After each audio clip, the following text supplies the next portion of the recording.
Hey everyone, thanks for joining us. We'll be starting soon.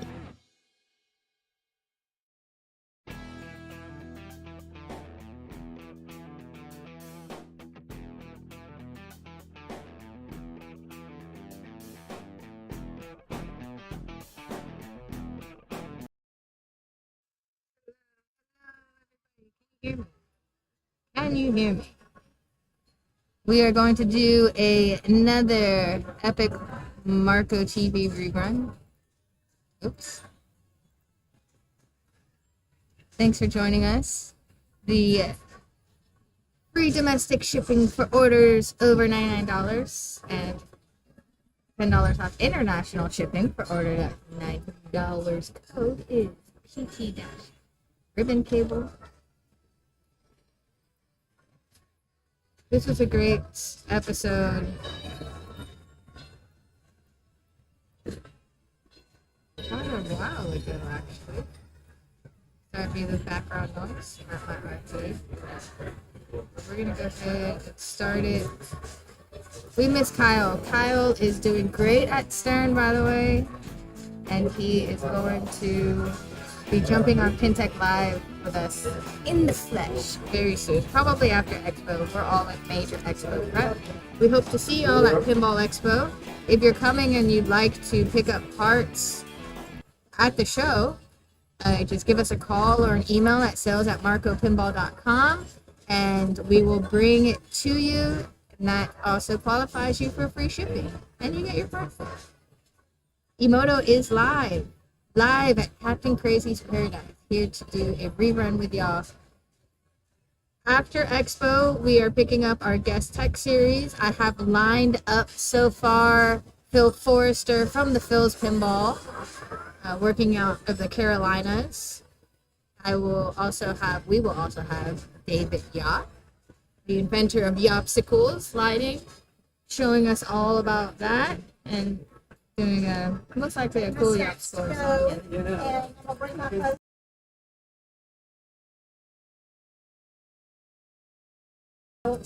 And then we'll also have guest, amazing tech, Grumpy EM Dr. David Volansky joining us, potentially at Lynn's Arcade. We'll work on some old electromechanical games during that episode. Hello, Hot Pack. Can I do? Yeah, Baxter, let's talk. Let's get you on this show. It's about time. It's been 3 years, right? I know. Oh, yes, and true. My technician, Jamie Boyd, has been a complete godsend for Captain Crazy Paradise. Also agreed to do a tech episode, so we will be streaming from Captain Crazy Paradise at some point, too. All my games are working right now. Knock on wood. Knock you on. Don't look at my pinball machines. They might break. But Kyle will teach us how to get them working. Oh, and we also have Kim Martinez, our sales rep, as a guest on it. Watch it. Find it. Be in the chat. Hello everybody! Hey. Welcome They look to so young. episode 77 of PinTech Live. Yeah, 77. already. That's an We've done angel way number. more than 77 episodes. We would have been at 80. Make that clear. But 77 official PinTech Live teching episodes. It's not a word. Teching. It's not a word. We are here to talk about everyone. the FGC, What's that? the fighting game community, because it's a fighting game. Oh yeah, we're teching. Yeah, this is an FGC broadcast right now. This is Tekken. So as y'all can see, we have Kim Martinez with us today at the studio because we are going to talk about teching on location. And Kim has a lot of former experience of working at a very pristine location.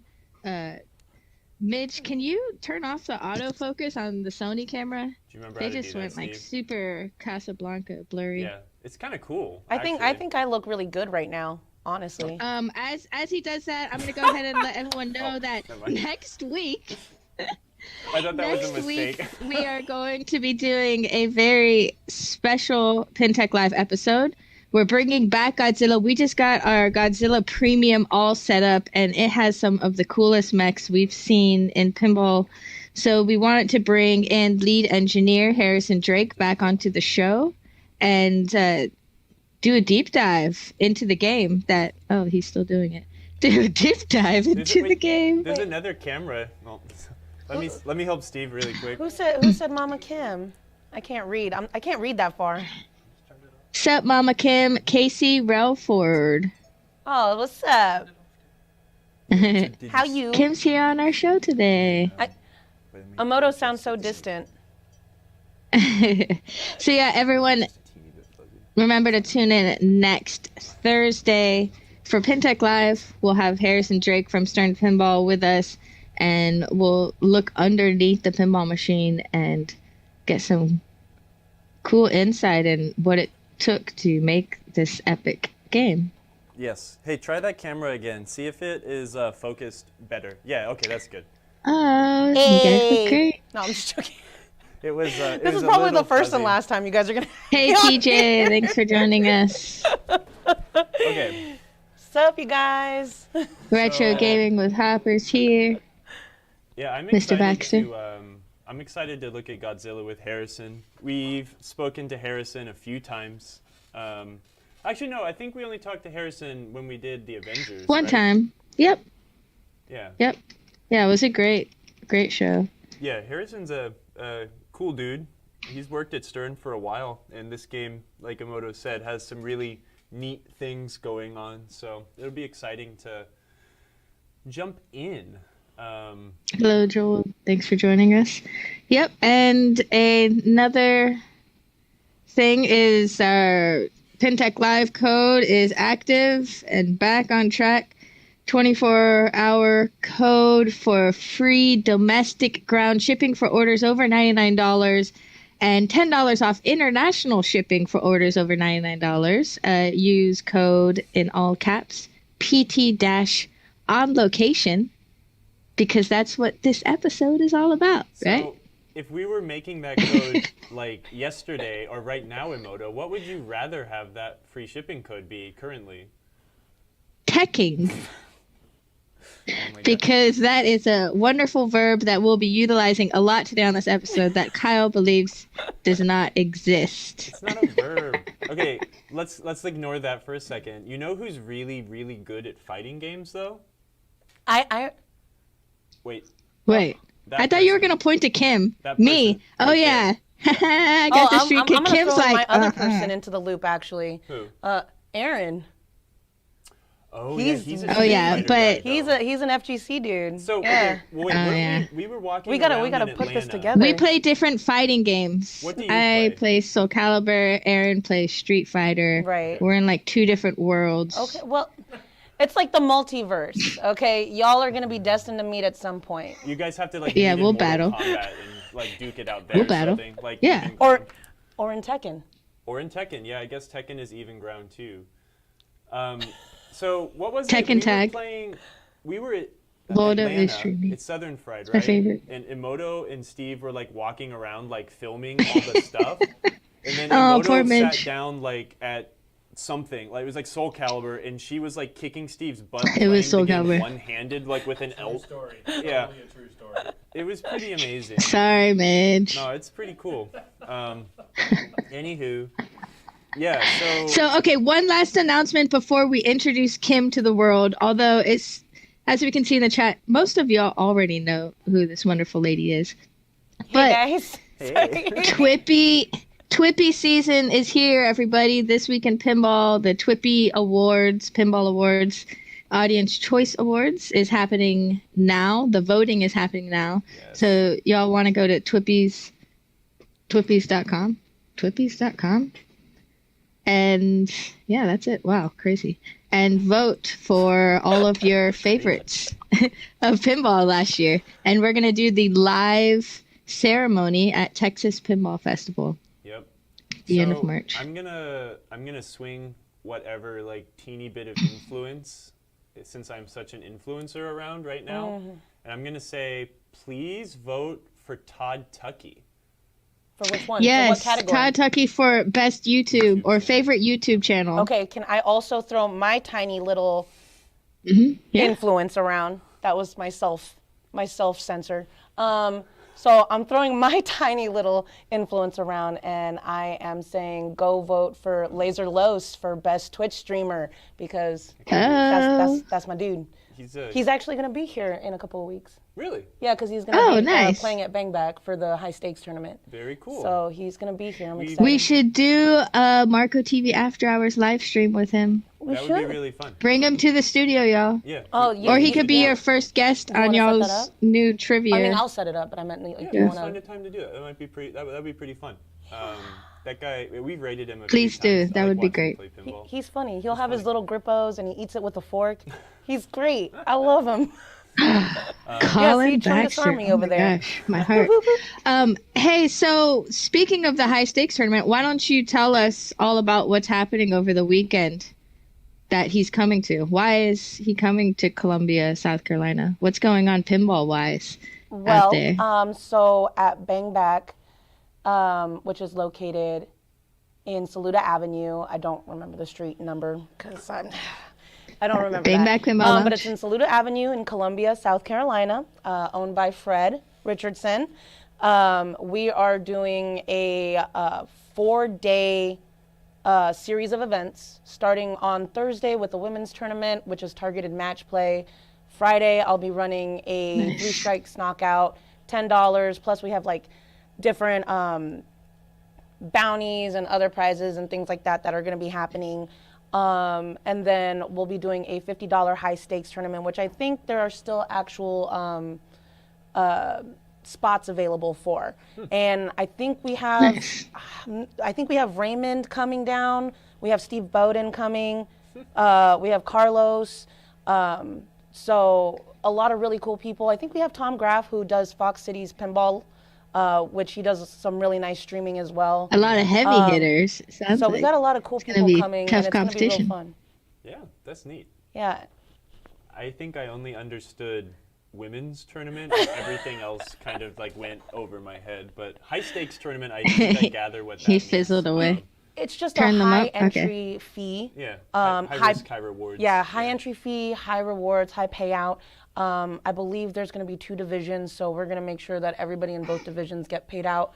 And then we are also, it's basically match play with like a finals kind of thing. So I mean, it's not like a super complicated tournament. It's just High risk, high expensive. reward.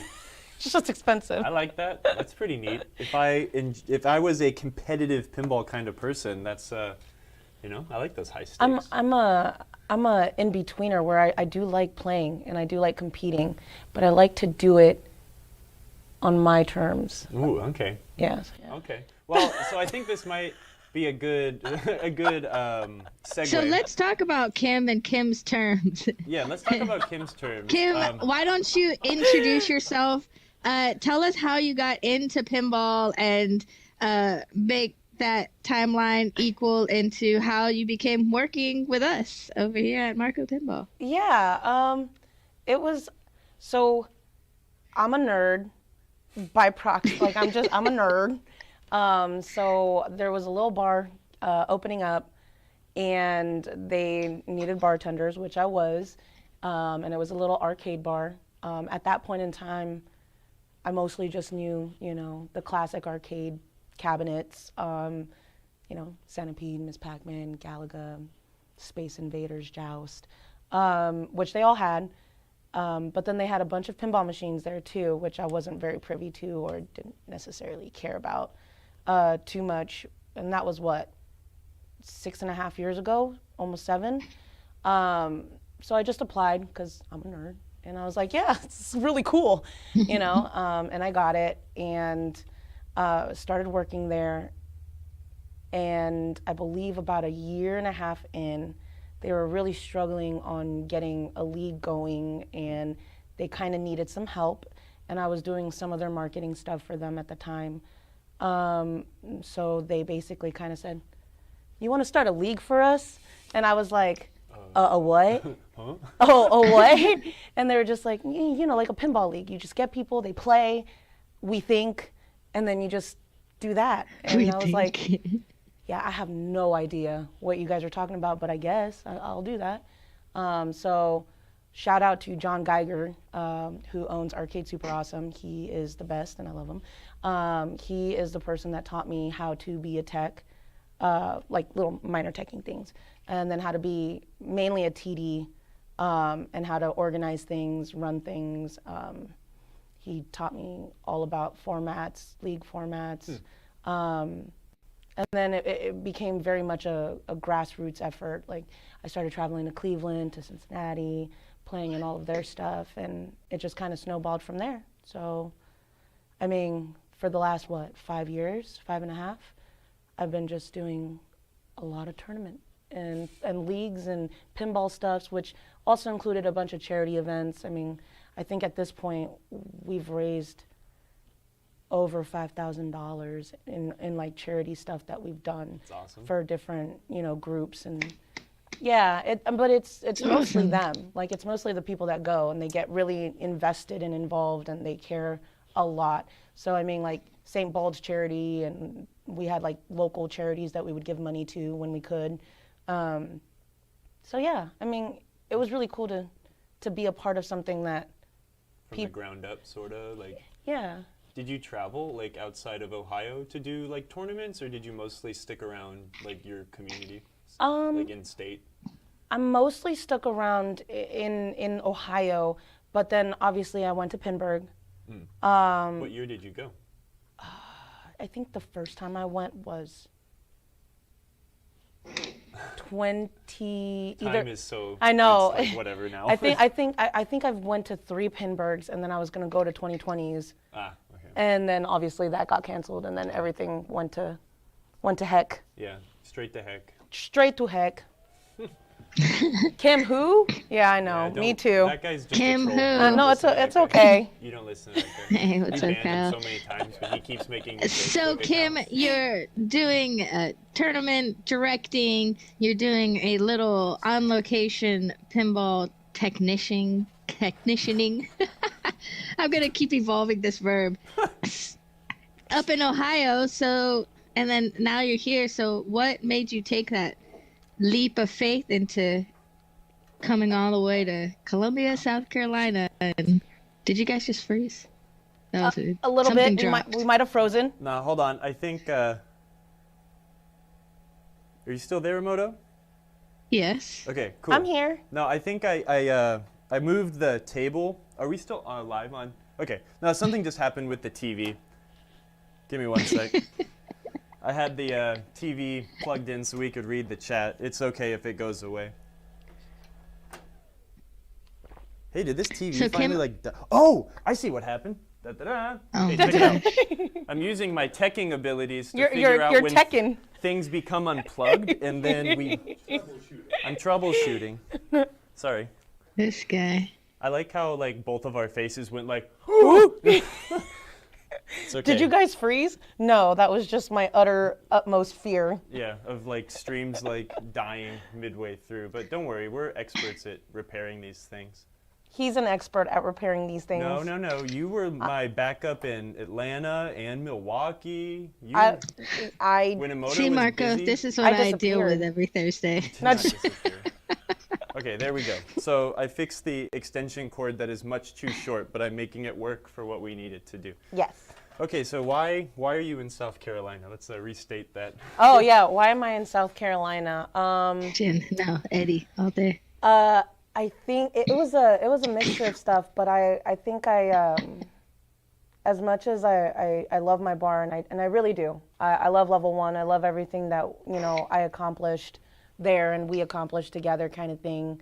I always kind of hoped that it would, I don't know, open new doors to be able to kind of focus more of my strength into the pinball community. And one of those doors opened, and it was honestly on a whim. Like I saw the post on Facebook from Fred, and it was like, if you're interested, and all I did, because this was how much of a whim it was, I just posted a little gif of like someone looking over the hedge, of being like, maybe, Maybe I am. And then he like Aw. messaged me and was like, "Are you serious?" And I was like, "Should I be serious? Should I be serious?" But no, I think that's kind of how it snowballed, and it was one of those things where it's like I know Fred wanted me down here because he knows, TDing wise and like community wise, you know, the things that I can do or that I'm passionate about. So it's like he wanted that here, and I think other people that interviewed me also saw some of that, and I'm excited to do more of that. I don't know. So that was it. Awesome. Help us grow pinball, Kim. That's why we want you here with us. No, you're not trying. You're doing. Come on. No. So okay, so and now you've done. You've come with us to a couple shows. I don't know. We've got like a all over the place audience on our streams. Yeah. But like what you came to Atlanta first last year, right? And then you also went with us to Milwaukee for MGC a couple months ago. Is those the only two shows you went to last year? Those are the only two that yeah. Okay. With us. Yeah, With us. yeah. Yeah. Because you went to Cincinnati. What's up, also? Mr. Love? I went to no. I went to no, I'm gonna blank on the name. It So was one of the that's really shows in Ohio. Cleapin. Cleapin. Oh, I went to look, Cleapin. look at all these puns. They might disown you after that, Ohio Kim. names. We're super witty, Yeah, right. super punny. That's cool. Yeah. Kim helps run the women's tournament up in Cleveland as well too, Yeah. which is really cool. And then we did the women's tournament at Southern Fried as well. So Oh yeah. yeah, which we don't have to talk about it. No. Yeah, because And There were, tournaments are difficult. I think it takes a very strong-willed person to run tournaments. It's kind of it's pretty difficult. You got to be able to say yes, no. Maybe ruin someone's day by making them bummed out about pinball. I don't know. yeah, what's the hardest call you've ever had to make at a tournament? What was Hardest call. What's Hardest the call? the hardest call? Oh, it's really difficult because it's like, I feel like every call is going to be hard to make because you know that you're making somebody upset in the process. Yeah. So, I mean, just a couple of days ago in the Tuesday League, I know how, like, to me, Bram Stoker's is on the same level of Tales from the Crypt about using it in a league or tournament format because there's so many different variables and they're really hard to keep track of who's up and who's not up. Because like on Tales from the Crypt, it'll remove the player and it'll just like show the skill shot over and over again. So you like so you don't know if it's like your extra ball, you don't know if it's another person.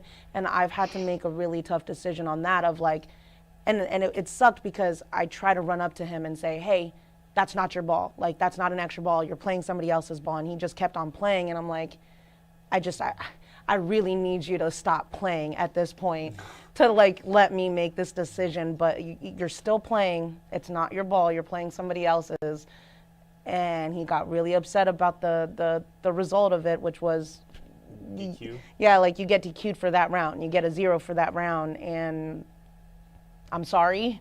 Like, I tried really hard to stop you from, playing. And Bram Stoker's is on the same level. So I ended up having to do that twice on Tuesday. Oof. Of like, you played somebody else's ball, you plunged their ball, and sucks. now I gotta come over Have here you and be ever like, made a call and the person cried? Not so much cried. People have gotten Have you ever very made a upset. call that made you cry later? Yes. Wait, what is this emote? Yes, thank you. Just I feel like curious. I'm going through it's- therapy, and also you're bringing up a lot of like PTSD right now. I'm just showing people how intense it is to be a tournament director. Another yeah. unsung hero of the pinball community. Yeah. There was a call, and this was like right when I Sure, first it's started easy. TDing, and I thought that I could run before I could walk, which was a super humbling moment as a tournament director, as an organizer, as just even an event planner. It was I had managed to secure tickets for the next Pinburg for next replay, and they gave them to me. And so I did basically like a sponsorship tournament. And this was probably about a year into me actually being like a TD. So I was really running with the ball here. I was like, oh, I'm going to make, so I made like this huge like 80 some person tournament, you know, like you had Del Zappo and Andy Rosa come down. You had Brian Shepard and like all, like a lot of big names from that area come down to try to win these tickets, right? And so I did not stipulate in my rules, and I thought I did a really good job of writing down all my rules. I did not stipulate, but I said match play qualifying until, I believe, it's been so long at this point, but I believe it was until like 5 p.m.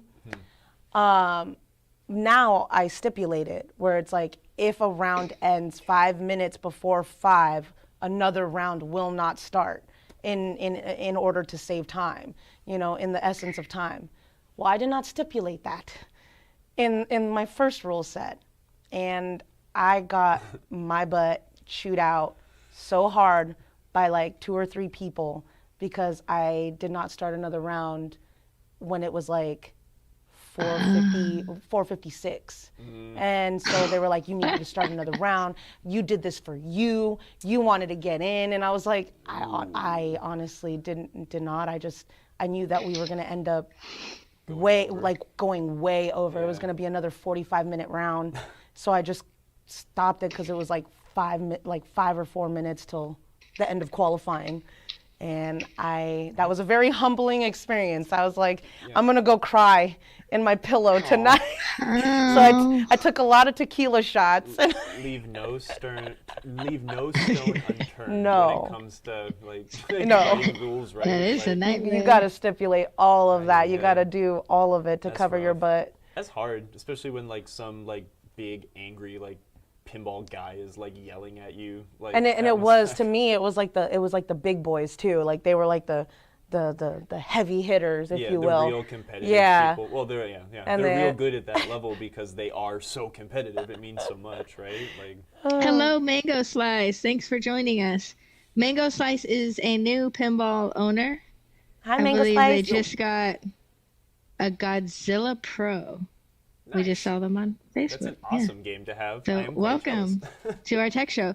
So let's go on to the subject of our episode, which is on location teching tips. I know I'm trying not to say teching. No, it's funny that's now. what It's it funny. is. It's gonna catch on like the Cletus thing or like Kyle losing the screw Teching. or whatever the hell the first On name location was tech a and year tips. ago. So basically, you play pinball machines and they break.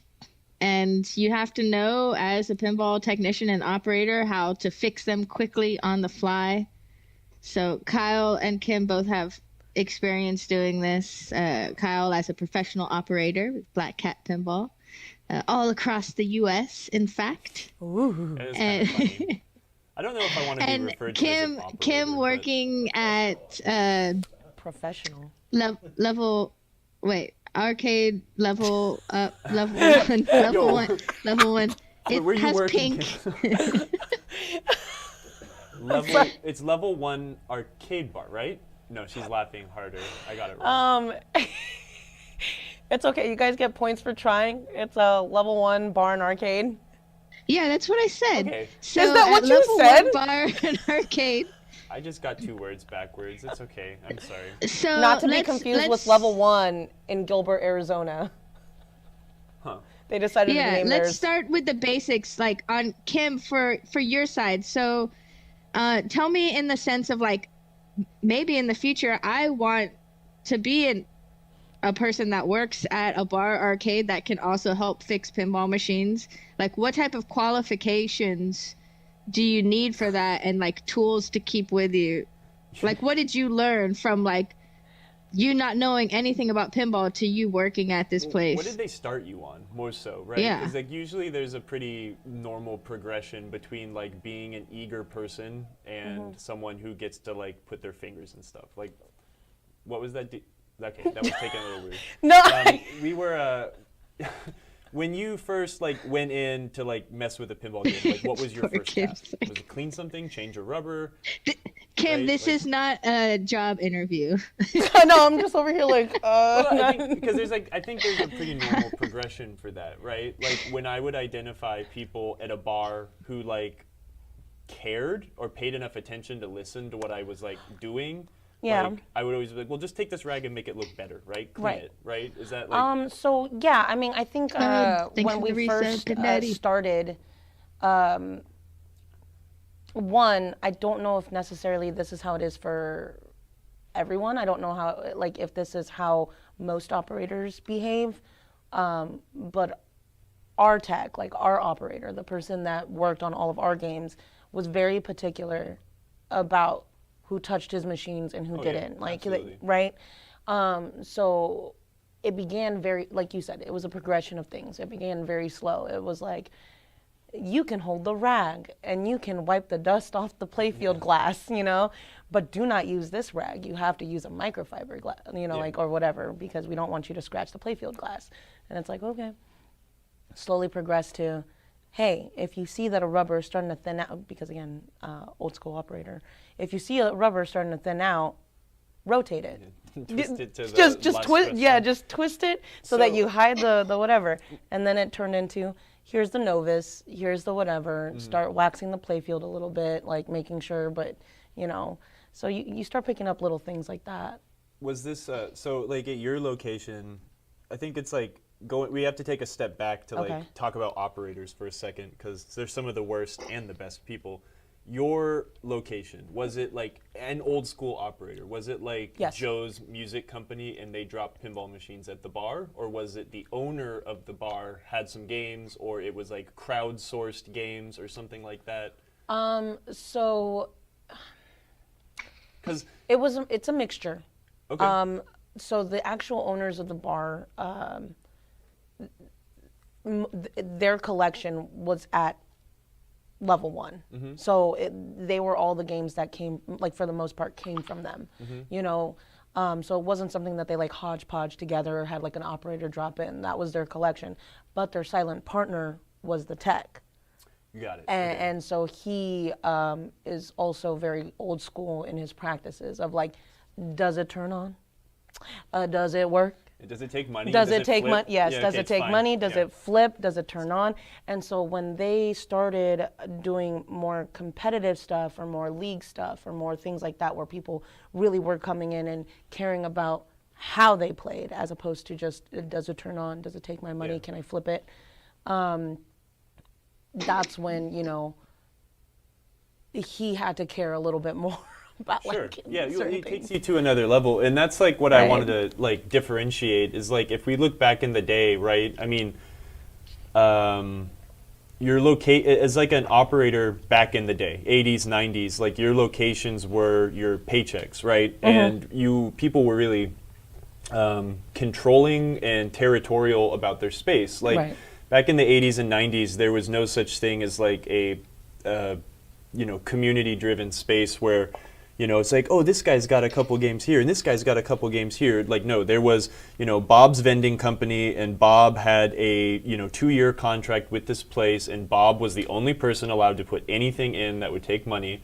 And those, that kind of stuff evolved or devolved quickly into like a bad operator, right? Because they have a big route. Pinball's hard to maintain, so they never worked. The only thing is like, do they flip? Does it start a game? Does it turn on? That's all that matters, right? Right. And that's where those old school operators, like you make a whole lot more money selling cigarettes or with a Touch Tunes jukebox or something like that than you would with a pinball game. Right. So it's like, you know this, but going into like some locations, right, you can tell when it's like a crappy Bob's vending service machine versus like owner operator kind of thing, right? So it's really only in the last 5, 6, 7, 8 years where we have locations that are kind of like a medley of people's stuff or like an owner operator thing. Because again, like Chris, the guy I used to work for, at one point this big vending company wanted to sell him, this was in like maybe 2007, 2008, they wanted to sell him his route, for $80,000. Like, it came with some equipment, but the Yeah. thing was, it was the locations and it was the contracts at those locations, because that was what, that was the value. It's like Right. your customers list as a salesperson. So, like, that's why I was kind of curious, because you said old school operator, but yeah. Anyways, He definitely was. Like, I mean, he definitely is. Like that. Well, That's the and mentality. Not in a bad way. Not in a bad No. way either, though, because I'm just trying to differentiate like what we have now Right. with a place like the place where I keep my games, the place Right. where you keep games, the place where, the place where you're doing your TD stuff, the place where I used to keep games. Right? It was like 5, 6, 7, 8 people, and they put their games in. There's no Right. contracts, there's no officiality. It's just, Here's our games. yeah, and You know? generally, in that the advent with that becoming the norm, like the quality of pinball on location has like gone through the roof, because a lot of the people that put this stuff out there, they're super anal, Right. and it's a reflection of them and their business, as opposed to, oh well, Bob's game isn't working now, whatever. And I think that's it is apparent. It's apparent everywhere. You can tell when. So like again, John Geiger is a tech. He is. He techs all of his own games. He repairs all of his own games. So he's an owner operator. Arcade Super Awesome. Those are all of his games, all of his arcade cabinets, and he takes care of them. But he's also there.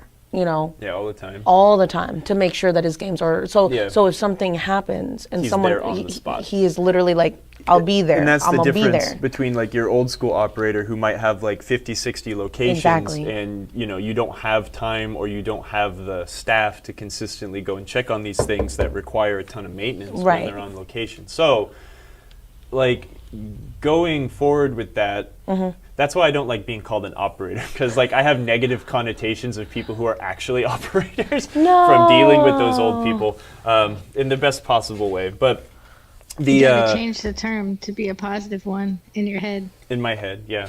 I Well, need to because do now some- we have services like pinball maps, where us, just the casual player, can see that there's something wrong with a game, and I could be like, hey, transmission has a broken target, whatever, on Simpsons.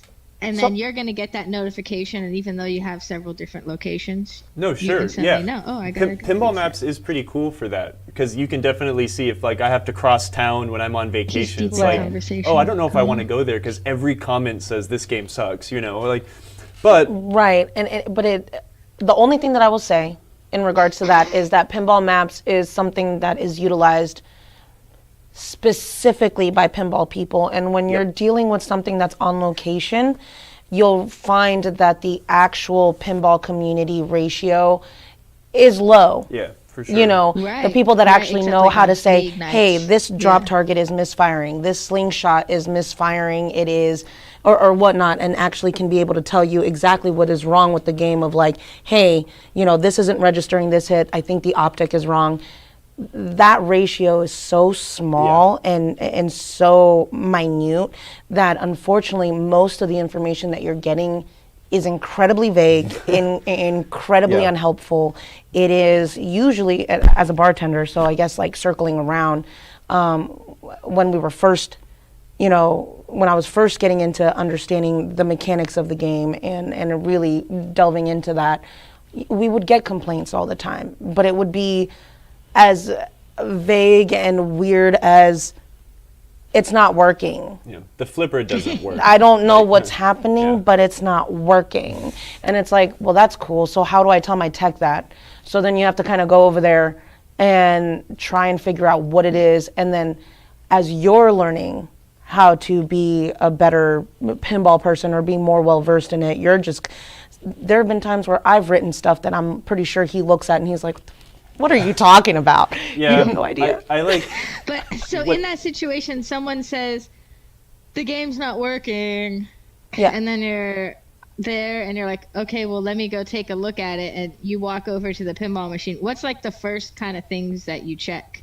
Well, I mean, you have What to you make should be sure checking that. first? What's the list? Well, I don't know. It depends, right? Like, the game. What's the point of having a game on location, right? To earn money, right? So you always want to make sure. Does it take money, right? Does the token go through? Does the quarter go through? Yes. Okay. Start a game. It starts a game. What's not working, right? And the when it comes to the layperson, and honestly, when it comes to a lot of pinball people too, like there's a lot of noise to signal ratio that. I'll be honest, like I don't. When people tell me what's wrong with their game, I just kind of stop listening because it's my job to figure out what's wrong with the game and then fix it. A lot of the time, you know, I don't know. That sounds kind of rude, but it's like the. I think I understand what you're saying, though, because Yeah. it's one of those things where I think, for me, it was always one of those things where I didn't want to muddle information up for our owner, our tech, the person that worked on it. I didn't necessarily want to write too much of like, I think it's this, this, and this, you know. Yeah. Instead, I just usually write out so and so said that they This. hit. They said this. They hit this. It didn't do this, and I'm just gonna leave it at that. Yeah. I don't want to convolute it more. I don't want to offer my opinion because Sure. my opinion is very, very. You know, I don't necessarily have an opinion. I guess. I'm here to convey the information. I think the most important Right. thing, and it's difficult, and this is what comes with experience, is that the ability to focus in and find where the issue is quickly is, you know, that's I mean that's why I charge $100 an hour, right? Because like most of the time I can figure out where the issue is quick and I don't have to bang my head against the wall. It's that little bit of experience that helps you pinpoint the problem and go and address it quickly. Right. Now, you know, definitely like there are some games where you're a little. I mean, there's so much going on, and I'm not as experienced with them, right? With like a Jersey Jack game where they're just insane, and there's so much going on, and they're really difficult to service. Like, those are times when I might start to listen, but when it comes to something basic, like any of these ancient games behind me or something, there's not a lot. There's not a lot mystifying to them. I guess that's hard though. That's kind of too theory. That's too big brain. Like I think we should keep it like down to more like what are some actionable things, right? Right. If you do have a game on location, like what do you need to have, or what Yes. you know what That was the should you be question. looking for? I think the Right, most important exactly. thing when you're putting a game on location is it needs to be perfect before it goes on location. You can't be putting some half-baked kind of working thing on location because Right. it will fall apart really quick. Yeah. And this is where it comes in with like the owner operator versus the Bob's Vending Company kind of guy is the ability to respond to those service calls is quick, right? When my locations tell me something's not right, I mean, I'm trying to get there in like 24 hours, right? Where with like a big company, it might take a week. That being said, like having a game that is perfect, like roller games, right? We worked on roller games on this show. When roller games was done, I put it in the bar. I have had very minimal issues with it other than things wearing out that I didn't replace as it's been there for many months now. I had an end of stroke switch fall apart. I had two fuses blow up because a diode fell off of a coil. It was like, I mean, little things like that, but I haven't had any issue with a 30-year-old pinball machine on location in months. Right. And that's why it's like I prefer to put all that time in on the front end before it actually goes out. Right. You Because save so much. it's gonna minimize what you do afterwards. Yes, it's much harder to work in a loud bar. It's much harder to work in a dark bar. It's much harder to work when someone is looking over your shoulder, asking what you're doing every 5 seconds. If you can do that in your shop, it's so much easier. Right. And that's the thing too. It's like, and that's the difference between something old and new. This game, when you put this in a bar, you will have issues with it, but they will be potentially different issues than you'd have with a 30, 40, 20-year-old pinball machine. Yes. Was your location, it's pretty eclectic though, right? Where you used to work, there was a little bit of everything? Yeah, so I mean, we had a couple of EMs, a decent selection of solid states, obviously some older DMDs, and then we had our selection of Stern titles. They're probably going to find me and they're going to kill me if I talk about it, but I'm going to talk about it because the Jersey Jack that we brought in, by week one, and I think we've had this for 3 years. By week 1, the main board had failed. What game was it? It was Wizard of Oz. Was it a Wizard of Oz that was was new at the time you put it in, or was it a 2012 Wizard of Oz? I'm fairly sure it was the first run of Wizard of Oz. There's where the problem is. Yeah. Because that's the thing with like a new Laserless, I'm ready to clip. Yeah. With, No, laser. Like, No, yeah, Carlos. Kim, do something it's crazy. really hard to build pinball.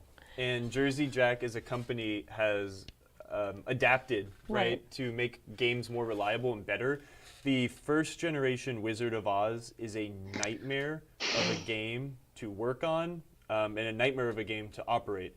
That being said, there are fixes now, and the concurrent releases of that game are a whole lot more reliable and much better built games. Right. Jersey Jack is making, or their quality control has like gone a whole lot higher than it was 10 years ago. Wow, 10 years ago. And I can absolutely agree with that. I mean, and I was fighting that battle for a very long time because they definitely were soured on Jersey Jack with the experience that they had with the first Game that they put on the floor. with the first Wizard of Oz, and I was like, look, I don't think you understand. They had a lot of growing pains, and they had to learn a lot of stuff as well as a company, as a boutique company. You know, they had to learn a lot. But it's one of those where going back, you have your old school techs versus your new school techs, I feel like. And I think as these machines progress, as they get more modern, as they involve more, actual mini computers, it gets Things like this, right? Yeah, Connecting it to the internet. It gets so much more complicated, and I feel like that also throws old school techs for a loop a little bit, is what I've noticed. Yeah. Yeah, I mean, how do you combat that? Right, yeah, because you like on the older games, you have a lamp matrix, right? Drivers and rows, and the columns and row meet up. A light works. Where these games are all data coming in on a serial cable and different nodes lighting different things. Right. And Jersey Jack's insane lighting system for all the RGB lights. Absolutely, yeah. Right. No, you're right. And that's the thing is like it really does come down to experience. When we're talking about like successfully working on location. There is a huge experience curve. It's like knowing what to bring, what to have, where to stop and come back another time instead of biting your head against the wall. What is something that you should half rig versus fix correctly? Like, how, you know what I mean? Like, so, and I think, and I've been doing a lot more on location repair in the last couple months. I think I mentioned like in the stream, like I'd been going down and working on a huge collection of games in Savannah, and like that's tough. Is that the horror game? Or like Yeah. the horror museum? Yeah, Oh, it's I so gotta cool. go The there. gray face. Okay, I'm sorry. You totally should. I know, But it's Facebook's tough, right? awesome. Because dude's got like 18 pinball machines that are in different states of like sad disrepair. Not because of his negligence, but more so just like having no competent people around like all the time to work on it, right? When you have more than 5 games on location, like you really need to have someone there on call to try to keep them working perfectly all the time, and that's not feasible. That being said, like coming up with a good toolkit, like if these are your games, I'm going to assume like we'll be talking about your games on location, right? You just bought your sweet Godzilla, you have like 2 or 3 other Stern games and maybe a couple old Williams games, and there's a cool brewery or a pizza spot, and you put your games out. What do you need? Yep. I mean, this is going to ramble super hard, but It's okay. Like it wasn't before. no, well, We're an hour into the show, so this is the. I guess that's why people show up here, so thank you. Light. Light is the most important nice. tool you have. It doesn't matter if you're in a well-lit space or a pitch black place, you need a light. When I'm working on a game, You need a floodlight. even in, like, again, in a well-lit room, I have a clip-on light or something, because light will help you see things that you can't see without that light. Like, I'm not going to, I have to stress this 1,000 times. A clip-on light, a LED chargeable lamp or something, you need light. Headlamps are Nice, good. thanks for I saw posting that, Steve Mitch. post that link. Headlamps are really handy, but I would Yeah. pair a Clamp. headlamp with another light. You Yeah. need big light, seriously. So what we used a lot at the bar were clamp lights that we could just kind of clamp onto the side of the machine and like point it down at a specific area. And that was also super useful. So I get that the headlamp is really nice, but it's really nice to have like a steady stream of More. even more lights. So please. I would have like a clip-on light with a really bright LED bulb, and I would use, most games have a service outlet. So on most like Williams games and old stuff, they will be in the bottom of the cabinet. So have an extension cord as well. I had just like a flat, one of those extension cords that has like 2 plugs on this side and 1 on the other side. Just something cheap and easy to wrap around with the headlamp to make it reach up here, down here, whichever angle Exactly. you need. I also will double that extension cord to use as my my extension cord for my soldering iron. Yeah. So try to get something that would work so you can have your soldering iron and lamp powered off the same thing. I'm going to tell you, it's like it is the Oh, most nice. That's a important great tool. tip. Yeah. Yeah. And again, he just said the second most important thing that you need to have, a soldering iron. Yes, get a decent soldering iron. We've talked about this once.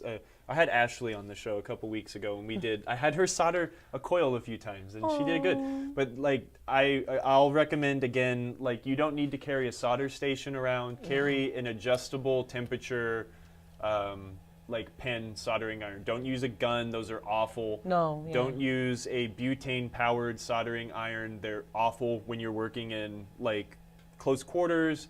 I personally have not used a USB rechargeable soldering iron before, but just get a good like 30 to 60 watt plug-in soldering iron. That's all you need.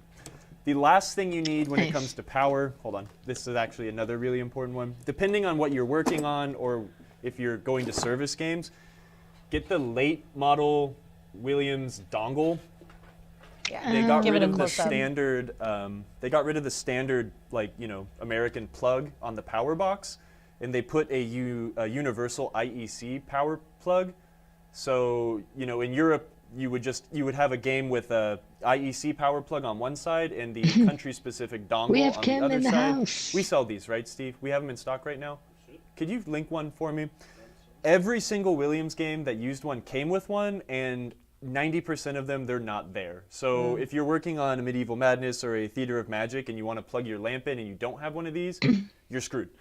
So I keep one in my toolbox and my parts box just in case I forget one in someone's game. It happens all the Nice. time. He's so cool. That is Kim wave to Draugr. my favorite rant right there. Hi, Draugr. Everyone loves you. No. I know. I'm glad Because your Kim's passion's coming to see Kim. No. There you go. it's Look like- at we sold one right there. Adding to my cart now. Awesome. Don't forget to use our free domestic shipping for orders over $99 code. Yeah, Right, yeah. it's a super important tool. What else? I think having parts. I carry a lot of stuff in my box because when I travel, it could be like, hey, get my crappy game working again, or my perfectly working game was broken and now I need you to come fix it. And those require different pools of parts and stuff like that, right? But like I would say, like if you've done your due diligence or if you're working on a new game, did you guys have a parts room or a shop? So, Is this a long answer or a short answer? no, this, okay. Long answer short. No. Yes or no? No. Okay. No, I said no. What I would say is like if you've done your due diligence and you have like newer games, or if you've like at least gotten your game into a good enough Probably condition 100 to ice be cream. on location, to carry wear parts, right? What is going to keep a game from earning that next quarter? Flipper parts. Right? Make sure you always have sets of flipper parts. Left and right side cranks for Williams and Stern flippers. Have a couple extra flipper bats. Wait. Have lots of coil stops, springs, end of stroke switches, things that Rubbers. would prevent the game from working. Right. And then rubbers, absolutely. Having a collection, and I think we have a good starting set on our website of like a big assorted rubber pack. that would be a perfectly acceptable thing for you to carry to the arcade, because like Kim was saying, right? The old school operator, when your slingshots start wearing out down here where people are doing post passes. Hey, you just kind of you got to you rotate just, it, you just turn the word spot away. rotate it. And that's fine. That's totally rotate valid, it. you know, because if I didn't have a 2-inch ring for whatever reason and you put that crummy spot way up here where it's not getting hit, it's going to work, you know? In figuring out, wait, hold on. People are talking about. I know. I'm trying to get your attention. Oh, You I'm sorry. Have a long stream. I'm ranting. No, it's Well, I forgot that I added this feature. What's the feature? What? It's a Kyle feature. Oh, So we every gotta go time hydrate someone Kyle. Cashes in those points. Okay. Kyle needs to take a sip, so you need to take a few sips. Oh my gosh, my team viewer. A went few away. sips of what? Hydration? Can you? Yeah, can you give me the team viewer code back? Oh, I just got kicked out. something weird happened on my computer. So yeah, you need to hydrate. We're back. And Ice Skidoo says rotate your rubbers every 5,000 flips. Yeah, you know, I don't know. Maybe I come from a sense of privilege because I work at Marco, but like also flipper rubbers are not very expensive. And when, sorry, Moto, 1 second. I'm getting you that code. That's Kim, not a Moto. Where's sorry. Yeah, I don't know what happened. I'm trying to make sure something weird happened with my computer. I feel like it just got squished. If you make it a little bit bigger. Is the formatting still okay, Steve? Everything looks good. Okay. Yeah, so it's just- something on our end. Anyways, No, Emoto's gone. Oh, that's what it is. Emoto's not. I mean, I'm here. Oh. I'm just not here. Oh, Oh, yeah, yeah. she's What not on. happened? Anyways, What sorry. did you do to your screen? It's like I in don't know. 4:3 now. Steve said that the aspect ratio is fine, so I'm There not you sure go. what happened. Oh, there we go. Emoto's a big black box. But she's a big black box, so we need to fix her on OBS. Maybe Yeah. I like being a big black box. Well, I'm a big black box. I'm sorry. So hold Oh, on. God, let's, don't look at that. Let's slow down a minute because I'm getting caught up in my own brain. I have to hydrate. I am the Kim, shadow hydrate realm. with me. Cheers. I don't have anything to hydrate with. Okay. Well. You're Sorry, just holding I a mean, cup cheers. as a prop Pretend. the whole time. Cheers. You don't have anything in your cup. No, I don't. It's like it's the fake Just stuff that you something to see on hold. like late night talk shows where they're sipping on a cup of coffee, but it's actually just like nothing. You've been sipping That's what this I'm whole doing. time. So, with Sip in that rubbers, air. like Put some liquid in there.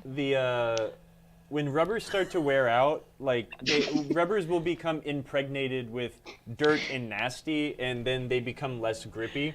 I feel like the one thing that really makes a pinball game play a lot nicer is to just change the rubbers, the flipper rubbers. They don't cost much. You can rotate them, but I mean, shucks, just replace them, right? Yeah. That's his privilege talking. No, I'm just joking. I'm joking. I'm Grumpy I'm just saying, Yes. I have a lot Let's of do a parts, and I test. have a lot of access to parts, so. But I will say that as a person that had to deal with a very specific tech, that we had very specific items available, which was duct tape. One second, I'm not done. We got duct tape. We had an assortment of rubbers, but usually not flipper rubbers for some reason. And a kind of a hodgepodge of other things. We were just told, if you see it wearing, just rotate it. If you see it start cracking like here or here, you just kind of want to like boop, boop, boop, boop. Well, you do though. And you just kind of right? do that. Because like again, that like a broken slingshot rubber will keep the game from working, right? If you don't have a slingshot rubber, it can't do what it's supposed to do. Right. The Very ball will get stuck. inconspicuous. If a flipper rubber broke, you know, I mean, I guess technically the game could be played, but you know, you shouldn't. And most people that are into pinball, of course, probably would not play a game without a flipper rubber. But Right. you know, if I was going to service, if I had a Godzilla on location, like I wouldn't come prepared with a spinner, right? I wouldn't come prepared with, you know, a lot of unique things, but having boxes or having the coming with the correct wear parts to keep a game working is really important.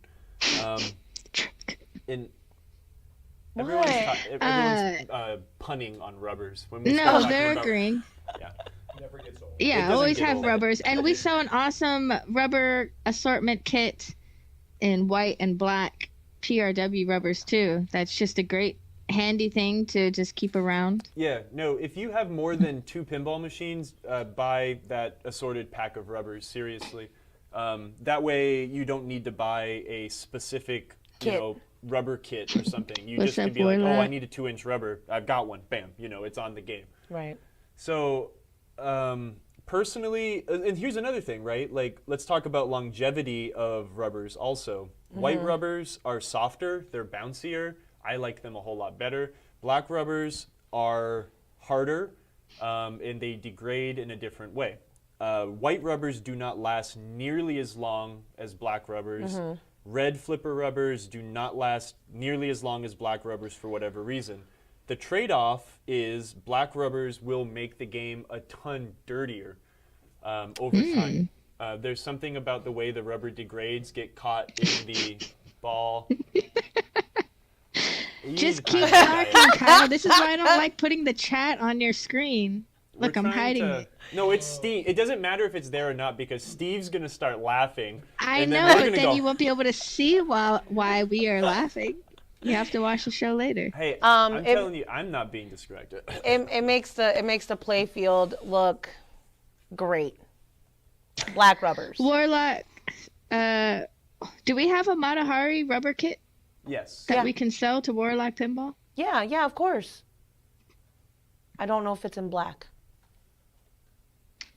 So I think the thing with Yes, I think the thing with Titan, Can you find that, Midge, and link it is to that there? Titan's rubber kits are like Don't forget we got a code right user-generated. here. So like people will be like, on my Matahari, this is how it fit. So most of the time when we put out, all of our rubber kits generally are based on the manual, and when the manual's wrong or we screwed it up, a lot of the time, like people like Kim in customer service will try to fix it. The problem also is with a game that old, the chance of something being modified is also quite high. So just because your game looks one way and what you receive is one way doesn't necessarily mean what we sent you is wrong, and Right. it's up to us to figure out. Anyways. No, and then I banking off of that, we actually just had an issue like that with the Vegas machine. It was a Gottlieb, Vegas, yeah. and it's because with the double. Okay. because they altered it. The previous owner had altered it to have 2 rubbers around the behind the drop targets, so that it would Oh, stop sure, it it from getting doesn't stuck get- back there. That's Right. a real common modification.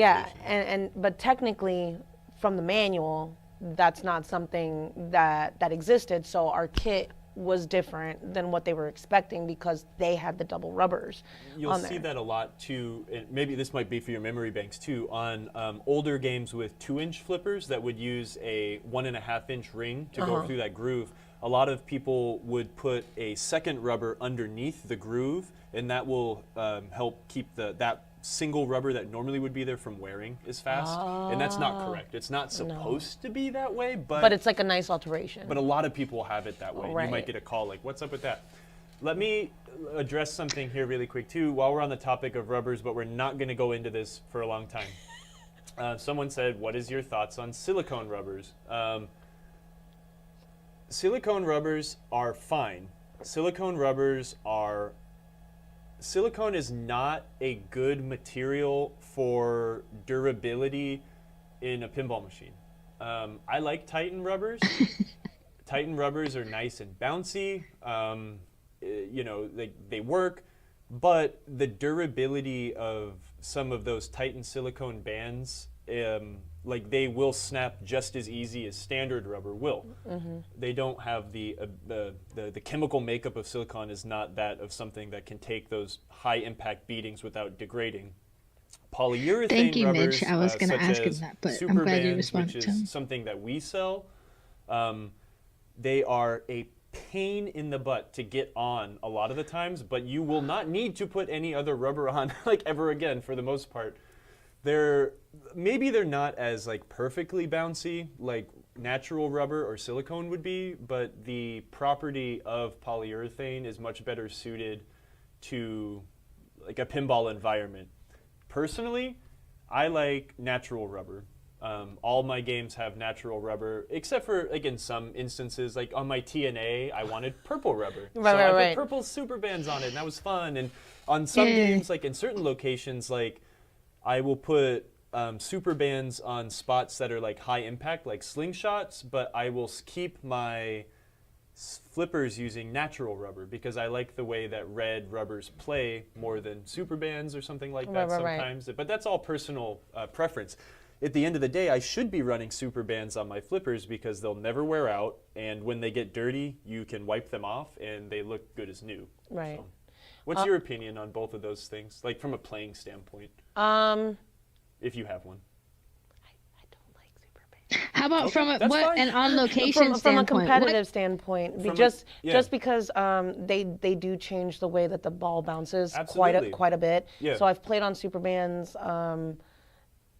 It's fun. So how about let's change the subject a little bit. If you're on location, you have games on location, is there a particular type of rubber that's best for games that are on location? What would your opinion be for that? Well, yeah, it would be super As far bands as I'm a because- technician, I want these to last as long as possible, but I don't want to necessarily mess up the gameplay or anything for super people. bands So will never, what am I putting ever on? break. And Yeah. like most they look operators, nice. like their goal is to not have to fiddle with their games. So Yeah. a super band would be the ideal solution. But that being said, they're a lot more expensive than regular rubber. So if you need to outfit like a fleet of games with super bands, that might be a huge investment. So But it's the whole entire, like you said, it's the upfront cost versus the ongoing cost. So it's like, depending on how busy that location is, you might have to either rotate the rubbers, try to maintain the rubbers. yeah, There's certain, so like Led Zeppelin had a weird on location issue because of the way, that center ramp that's on Led Zeppelin, there's like a rubber behind there and there's like a bulb.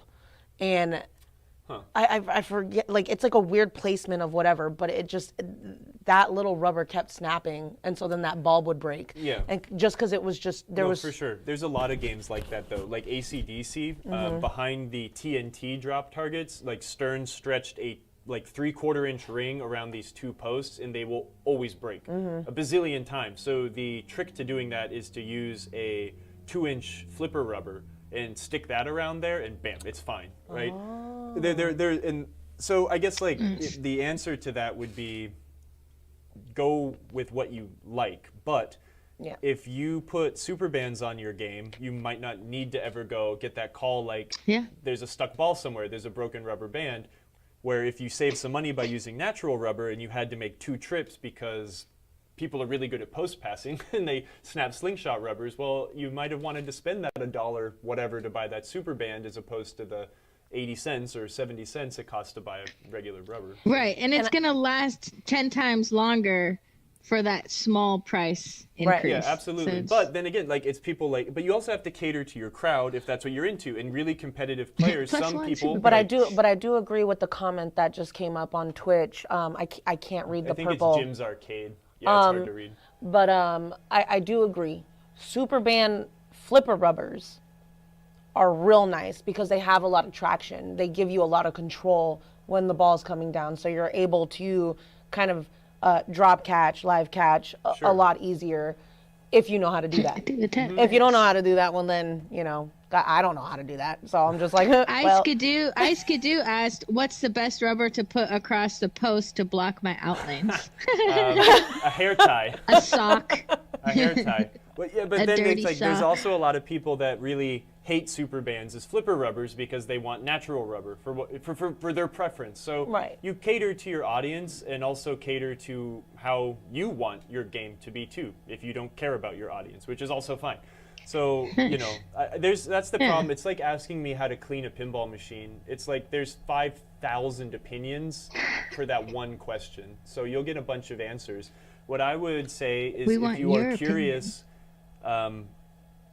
get some super bands and try them. Get some Titan rubbers and try them and see what you like better. Maybe you'll find in 2 months, like your slingshots on your Titans might snap because silicone doesn't have that durability, but you really like the flipper rubbers. Okay, well, that's fine. You put your one thing here, another thing here. I don't know. And then you can test them. You can test them. See what you like. Yeah. So I'd like to switch things up for a hot second. Yeah.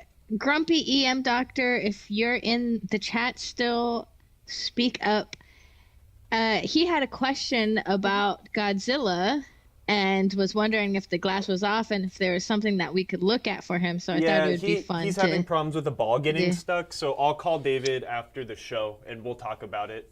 No, I want to do it right now because you guys have just been sitting there this whole time. Let's get some I'm sorry. activity, there's interaction. A lot to talk about. I don't know. I don't want to try to break Godzilla on camera. I think I'd rather talk to David about that to see. David's having an issue where the ball is going up the shooter lane ramp, I think, and it's getting stuck behind Mechagodzilla. So chime in with your answer, and we'll see if we can figure something out. Yeah, if there's something specific you wanted to see on the playfield. Here, someone Maybe he asked wants a to good sit. question He always that I want wants to to say sit. no to. Asking about using Martin Yale rubber rejuvenator. Nah, dude, it's not worth Just your buy new time rubbers. to like buy a product to try to clean rubbers when you can get a new rubber set for your game for like $20. Daniel, I've always wanted to do that. You know what I mean? Yeah, absolutely. That would be really cool. Oh, yeah, comparing them on a slow-mo cam. Yep. I think Moto's cracking the whip. Man, wait, hey, Yeah. everybody's having a good Well- time. We're just talking. We're having a round table. I know. I just want to see something happen. Like maybe we can but look you at the gave us a playfield and topic that talk was about. theory crafting. Let's show us how you would twist rubbers so they. What do you mean? Okay, here's still something I'll working give you on a tip location. on for location teching tips, right? Well, we're talking So we about talked like about on types of location rubbers. What else can we things. talk Like, about? Because like What- working on location is a lot of response to what you find, right? And Mm-hmm. it depends on what kind of games you're working on. If it's going to be a 30-year-old Dracula that's falling apart, or if it's going to be a 3-year-old. What game came out 3 years ago? Iron Maiden Deadpool. didn't come out 3 years ago anymore. That's how back in time I am. But Deadpool. yeah, sure. A 4 or 5-year-old, Yes, 3-year-old do some Deadpool. magic tricks. You're going to have to encounter different things. Yeah. Your little Deadpool fell off. That Yeah. is like the biggest thing that I've noticed. Is heads come off Yeah, sometimes. the heads fly off because of fly balls. Like, I think, there's some principles that we always joked about and we talk about on this stream, right? Like, always be tightening. That is something that is super important. Always be touching. One of your biggest senses when it comes to working on a pinball machine is your touch, right? When you're looking around and when you're cleaning the game and you're moving your hand around and you bump the slingshot area, right? And you see it wiggle. Nice. You've got a loose post. Always, go in there and tighten that thing.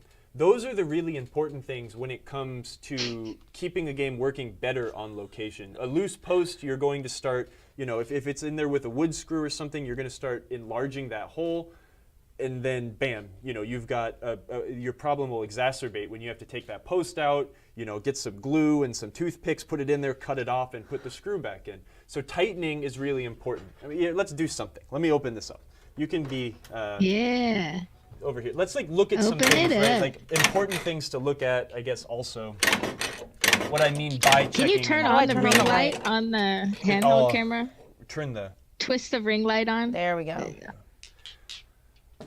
Oh, Oh, how exciting.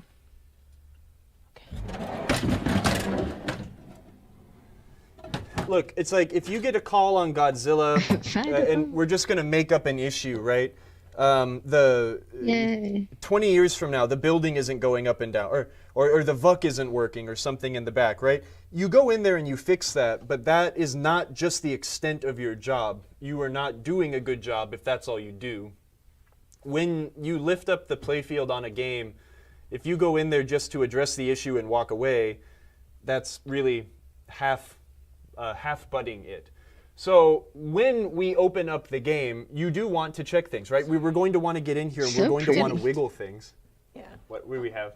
I'm trying to get out of your frame. Oh.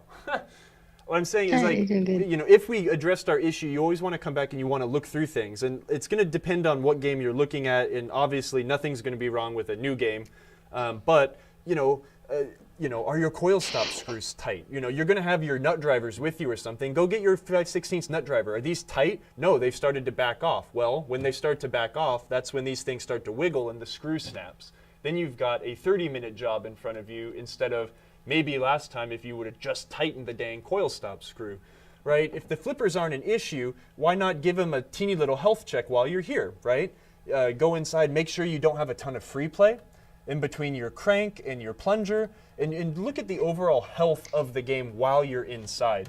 A lot of this comes from like it being beat into my head by a lot of people smarter than me, but when I spent a lot of time working at the Pacific Pinball Museum with 100 pinball machines on free play, you That's what I'm doing. hey, you again, it's like you're not doing your due diligence if you just come and solve the problem and walk Touch away, everything. because there could be an issue somewhere else that you can find and save yourself some work later. And that's why, always Thank be you, wiggling Mango and tightening Slice. and Glad you can looking make at it. things. Look at springs. Are the springs still attached? There's so many things to look at, and that's why this is a really difficult topic without like actually being on location and looking at a. Oh, What yeah, the happened? drop ceiling. Oh, sorry. Oh, Yeah, there we go. You know what? That's it. Give the game a physical. That's what Yeah. we're talking about. I think that's absolutely what you need to do when you open a game up. Like, yeah, check solder joints. and Jaded A brings brand up new something. game could have problems. Jaded Yep. brings up a good point. I mean, just because it is a new game doesn't mean there can't be a problem. Yes, you are correct. There are plenty of games that might Let you not. rest him. Little issues that may not get caught going through Stern or Jersey Jack's quality control when they're leaving. But Sorry. just as Just a set it down. Set it down. Okay, enough I'm so you trying. don't have to keep I on. want to. I know you're doing great. just as like a basis, right? Like I am pretty sure that there's going to Give me be a no shot. problems in this game, so I'm using a blanket statement. But Amoto, Oh, give where me do a you want shot it at set down? least. Put it inside. Give me something cool. yeah, get that upshot of the playfield. Yeah. Like That's one what I'm thing. talking about. Look at that, Mac. A lot of people are very, very familiar Solid. with are, Stern has has issues sometimes with coil stops, right? The flipper coil stops are sometimes they will disintegrate prematurely. Let's put it that way. And when you are opening up a new Stern game on location, maybe it's a good idea to make sure that you don't have a pile of gold dust on the bottom of the cabinet, or the actual core isn't getting loose. So it is a good idea to spend some time with the machine while it's open once you've addressed the issue. And a lot of times you can save yourself work in the future by catching a small issue before it exacerbates itself. Oh yeah, pinball magician says you can hear a bad coil stop. Can you describe what a bad coil stop would sound like? Yeah, it'll just sound more hollow. Like when the stop is not in position, you've I got a want good him to like do an onomatopoeia. thwack. When you've got a bad coil stop, sometimes they won't sound as like forceful. They'll kind of be like, tuh, tuh. I don't know. Right. Like a little bit more dull. That's good. Yeah. So, yeah, I don't know. So a it's good like, one sounds like what? tuh. All right. Oh, good one? No. Thwack. And then a bad one sounds like what? Well, what's the bad one sound like? Tuh. Okay. They sound bad. There you go. So I don't know. I'm just there's just so many variables. It's like it's overwhelming to try to even explain it all in one go. It's it takes time, but coming prepared and having the right tools is important. We don't need to talk about tools. If you're operating games, I'm just going to assume that you might have tools. Right? Like if you're operating games, you might have a couple little parts in your house, but maybe you don't have enough things to really take care of multiple games. And also, Right, and we just created the tech tool belt or basic pinball starter kit tool belt yeah, that has a little tool belt attached. a good assortment And of with like some of the beginner's basic tools, tools you would need and want just if you're just starting out. Yeah, absolutely. I think we put some time into that together. There's some good stuff in there, and priced reasonably to have a big old belt of tools like that. So, Thanks, Mitch. But definitely there are different. I guess like the thing I could stress is like if you're comfortable working on your games in your house, which are maybe your prized possessions, and you cover them and you don't let any bad things happen to them, you're going to be in for a huge surprise trying to or going to work on games that are in the wild. It's very different, and you'll have to start looking for very different things. But it's fun. It's very rewarding, Have you ever, just a random question, have you ever helped tech a game that was not specifically yours? Oh yeah, all the time. Okay. Have you come across like games that have been in as nice of terms as possible? Yes. MacGyvered. Oh yeah, absolutely. MacGyvered. So how do you deal with that? Like you come and you see there's a situation, there's an issue, and all of a sudden when you open up the playfield and you pull it open, and it's a rat's nest. and it's like they Step Buddy's the MacGyvered greatest. 5 different things. I guess, like, I'll be honest, it depends on if they're paying me. Well. If I'm being paid to work on your MacGyver game, then I am going to go through and fix the issue, Buddy. and then to a reasonable standard, try to get rid of things that will keep it from functioning in the long term. Okay. And that's the most frustrating thing when it comes to working on other people's games on location, or that dumb joke you see in like a mechanic shop above like the billing desk, right? Where it's like, if you watch, it costs $50 an hour. If you worked on it first, it costs $150 an hour, or something like that. That's kind of like truthful when it comes to working on people's stuff. Like as a professional, I don't want to have to go in and solve issues that someone else may have created. Yeah. Even though their intentions were good. Anyways, it's that's real common.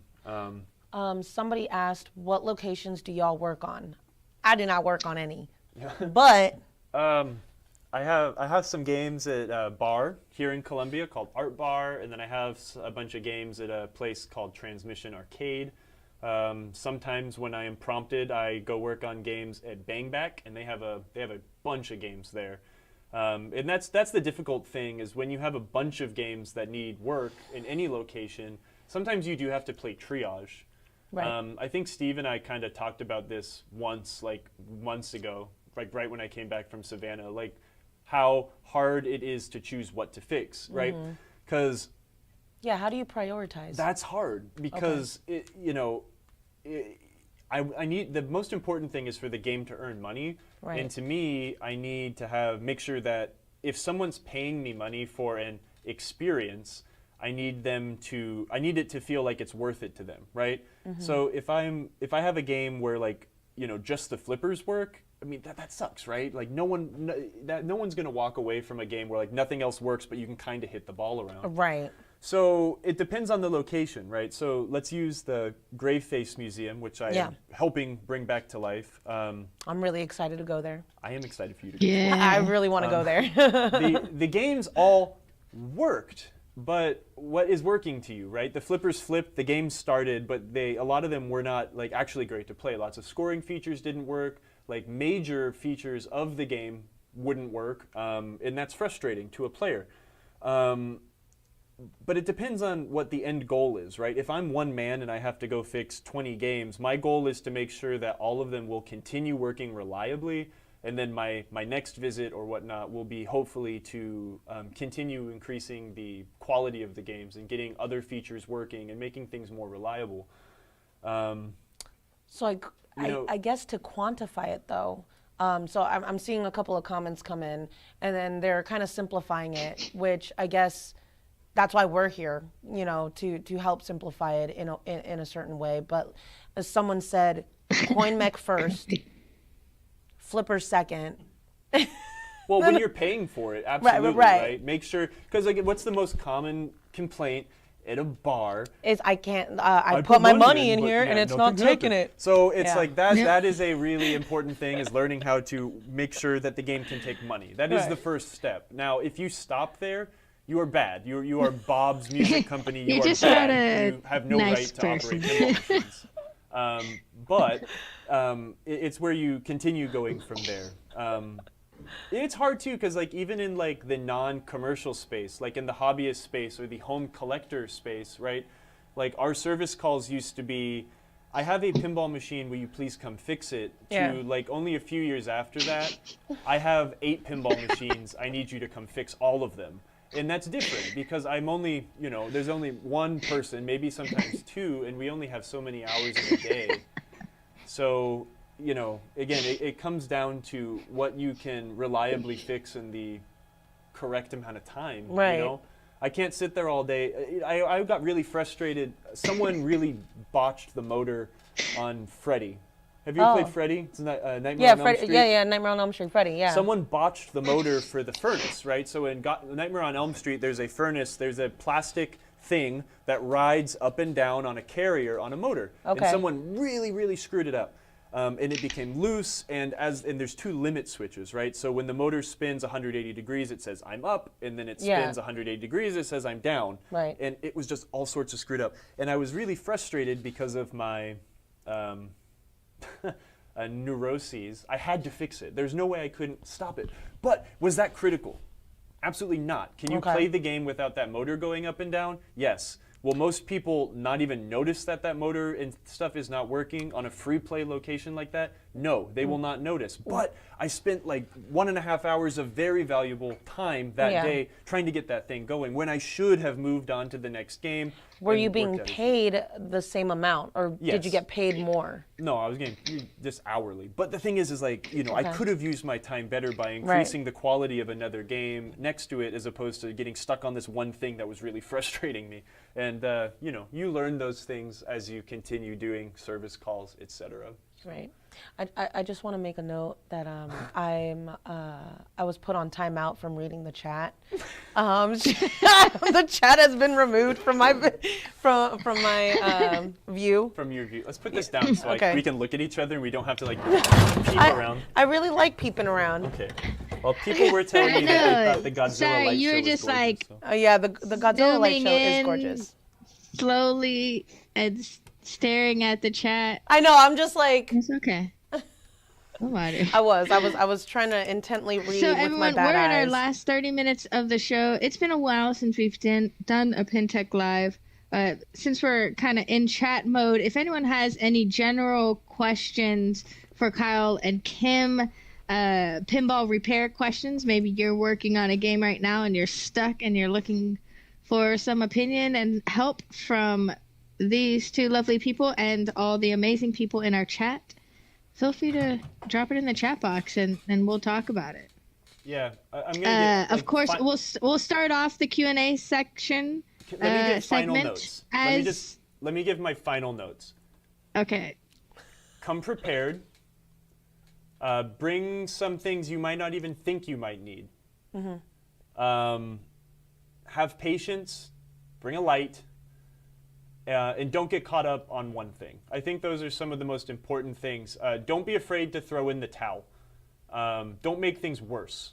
If you get to a point where you can't fix a problem because you don't know or you're unsure, don't be afraid to just throw in the towel, phone for help, and come back another day with a clear mind. Don't make the problem worse. I've made that happen before. So. And my only closing notes. Don't rush. Yeah. And my only closing notes for people that technically aren't techs but may work at a location, on location, and are, trying to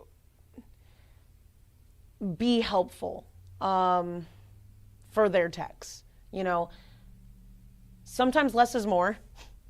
You're really trying to outline an issue for them.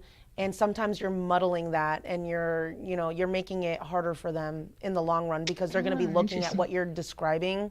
It might throw someone for a loop. It might throw them completely a different direction than what the actual issue is because you're not the tech. You don't know what's happening. Honestly, if you just left it at, it's doing this, and then that is it. Yeah. They're going to have enough wherewithal and they're going to have enough experience and wisdom to be able to be like, oh, if it's doing this, it's going to be either A, B, or C. I'm going to check A, B, or C, and that's what's going to happen. But when you try to diagnose it for them, it usually ends up throwing them on a different loop, and they're like, well, that checked out, so I have no idea what you're talking about. And so it makes it harder for them to do their job. So. And I will also say, if you have any interest in fixing games and you like the tech, or the person who maybe comes to your bar or place of business to learn, or to come repair your games, ask questions, volunteer.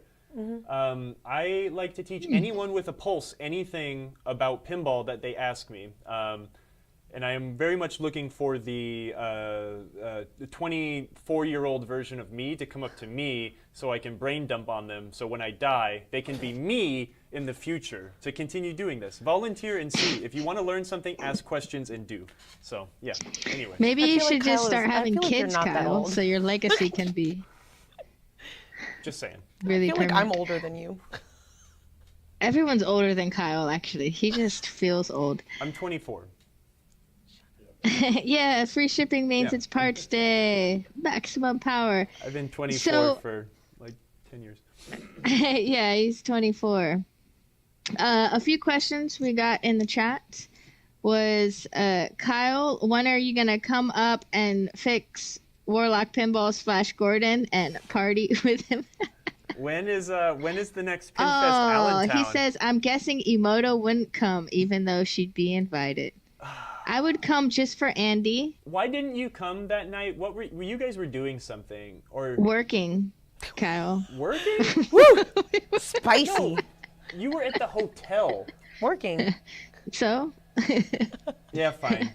Someday, I'd love to come back. You and, Just because Marissa we're are not at the wonderful booth people. doesn't mean that we're not working. But yeah, that would be great. Grumpy EM Doctor stated that there's going to be another Fun with Pinball workshop coming up. So I'm going to post that link in the chat so y'all can find it. If anyone is new to this, Fun with Pinball does an awesome EM repair clinic. So if you have an old EM game that something's wrong with it, you can actually sign up to have these techs go online and help you fix it in real time. Or if you just want to learn more about working on electromechanical games or learning how to read schematics especially, then Yeah. you should definitely just sign up. It's a great, great program. Kim, have you ever done a Fun with Pinball seminar I have not. yet? No. We'll have to get you sign up for one. It's very, very informative stuff and great coaches. You learn a lot Okay. really quickly on that. And That is a oh, so great I got another seminar. question in the chat. Why didn't you reopen it? Look, Because I wanted to you're reach you messing it because up. they were flying by. It's okay. You guys should be concentrating on your She didn't- conversation Sometimes Emoto together. misses the questions that I want to answer, so I'm being selfish. I'm sorry. She just doesn't read them. No, that's what I'm saying. She misses them. Purposely Oh, I misses. read them. Well, you didn't I read the purposely- best question. Well, I wasn't done. What was your best? What was the best question? Oh, I don't know. Yeah, see, you don't even know what you're talking What was about. Marco's Okay. question? Marco's question was the best That's question. what I was gonna read out to you, but it was supposed to be not. You weren't supposed to see it. Talent's gone crazy. All right, so why is it so hard to work on your games through the coin door? I can barely fit my head in there. I don't know how you guys do it. It's tough, man. Yeah. See, The it's more not as beer fun I anymore. drink, the harder Here it it is is. for me to fit in there. And I was kind of born with bad genetics to work on pinball machines in that regard. But thankfully, I do have long arms, which are rather slender, so it does allow me to get inside and reach the back. No, actually, and a funny note, Atari Hercules actually has a trap door underneath the game to service it from the underside. So you Kim's do dying actually over there. literally have to climb in the game to work on it. So That was a good question. I've been there. Yeah, but you know what? That's a valid question because if you didn't know anything about pinball machines, you don't know that the playfield lifts up. No, Up. most of my customers have no And- idea you can even take the glass off. No, it is a pretty exciting time when the first time that you actually pull it open and you lift it up. Most people are like, oh. It's an amazing thing, yeah. When I first dropped my pinball machine off at my parents' house, they were having some type of stuck ball issue in the mid of the playfield, and their solution was to open up the coin door, get a coat hanger, put it up through the ball chute, and then wiggle some little piece back into place I love by that. going like that. And I That's was just like, amazing. what are That's you guys amazing. doing? Take the glass off and open it up. So it's not, it happens Yeah. to the best of us. So yeah, that's a nice little tip. That should be the first tip. You can remove the lock bar and pull off the glass. No, and every lift up time the I plate. deliver a game to someone, I would show them how to take it apart. Because, man, it sure did suck to have that person call like the next day, like, "Oh, I need you to come out." Like, why? Well, there's a ball stuck. No. I'm not coming out first. Let me show you what to do here. And yeah, it's that's something everyone should know how to do. Right. Yeah, and Drago says that when he starts losing in a tournament, he just sticks his head in the coin door to hide. Okay, Matt. I tell That's you what, dumb. I just I hate being a climb tournament into the pinball tech. machine and hide. That's like the most stressful. Yeah, thing. don't drop the What? playfield when you Being lift a it. tournament tech person, like when all these like hyper testosterone, for lack of a better term, like amped up pinball players are like staring over my shoulder, making sure I didn't accidentally hit a rebound switch while unsticking a ball, so that Right. person has a 10-point advantage. Like, bro, chill out. I I hate that. So I guess we didn't really touch on it, but yeah, teching during a tournament, Tekken during a tournament is obviously very different than just maintenance tech work. It's pretty stressful. It is also its own amount of stressful because you have to rush to figure out the problem if it's like a switch misfiring or if it's not registering or it's not doing something that it should do. But a lot of the times the TDs will,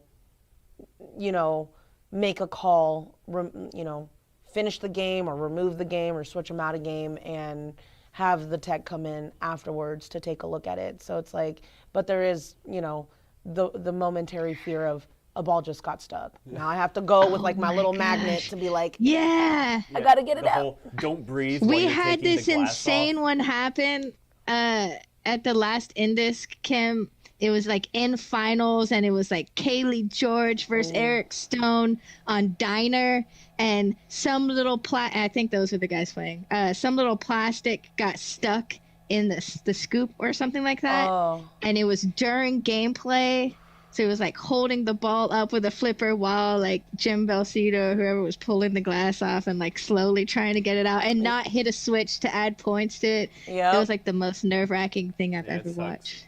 When they have the tilts It's like crazy. adjusted so damn tight on those games too. So you don't also want to Yeah. accidentally touch the Oh, game because right, it's gonna then it's gonna exactly. danger Yeah. and then you're gonna be in trouble with the player. I hate they're doing that. A big shout out to all of the volunteers and all of the volunteer Yeah. techs from Replay and Pinburg, dude.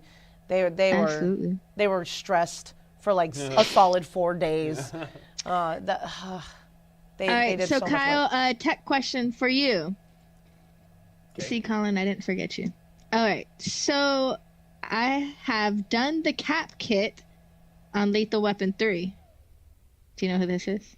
Yeah. We're getting the same results with the soundboard not working, and the VR2 on the soundboard is still super hot. Replace VR2. With the power supply rebuild, what could be the next step? Replace VR2, but I don't remember what's going on with your soundboard. If you've got voltages at the soundboard, like then and it works in Last Action Hero, like if the correct voltages are at the soundboard in your Lethal Weapon, right? And if you've put that soundboard in another game and it works fine, then you've got a problem with how the soundboard is interfacing with the computer. So look at your cables, etc.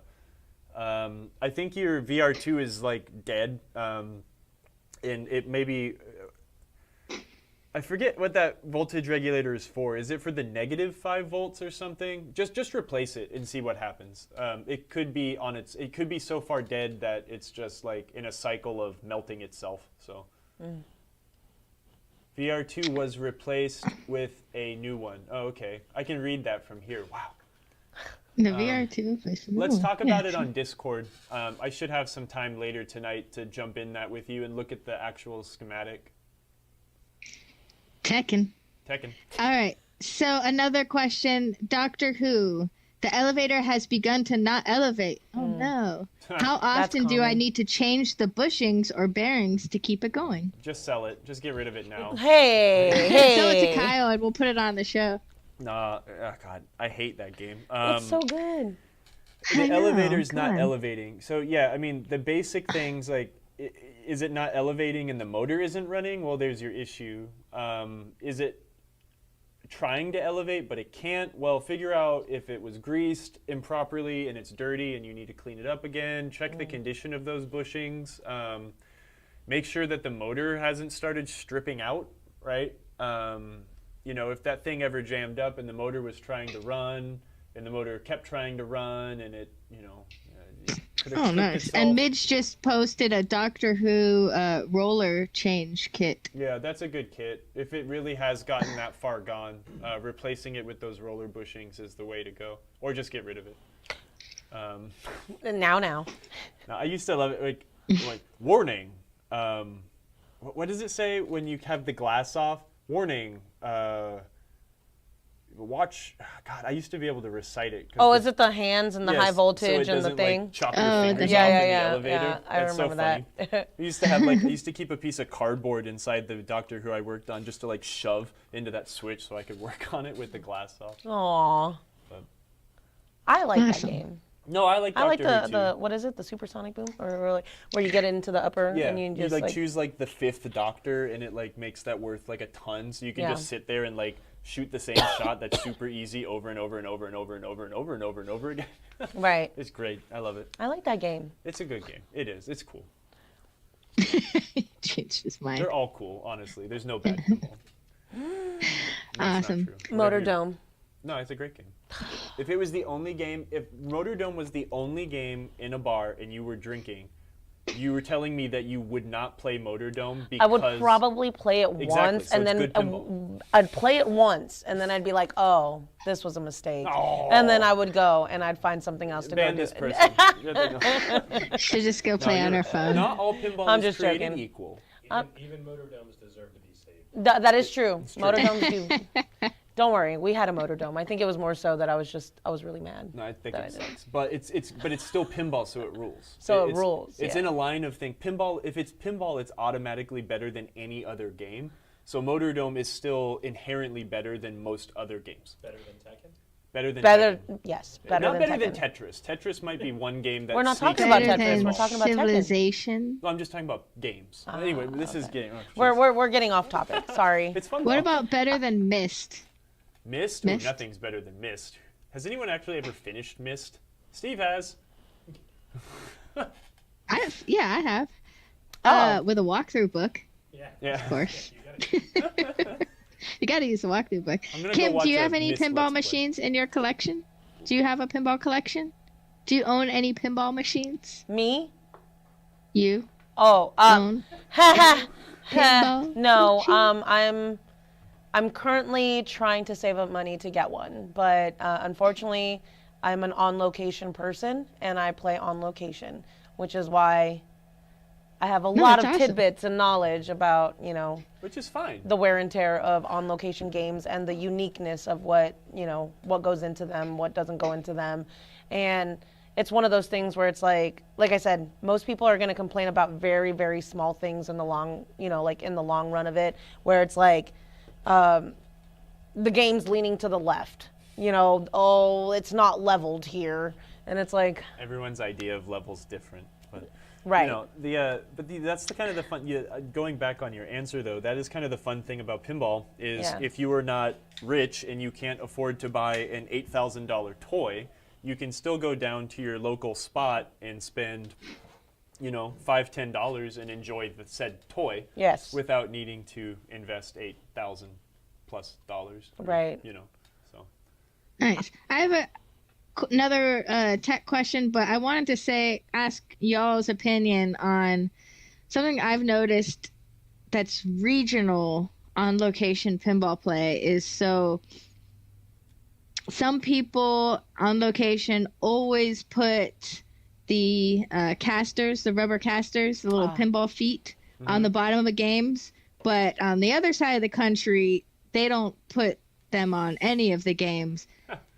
Do y'all have a particular preference as a player and then as an operator on which you would prefer and why?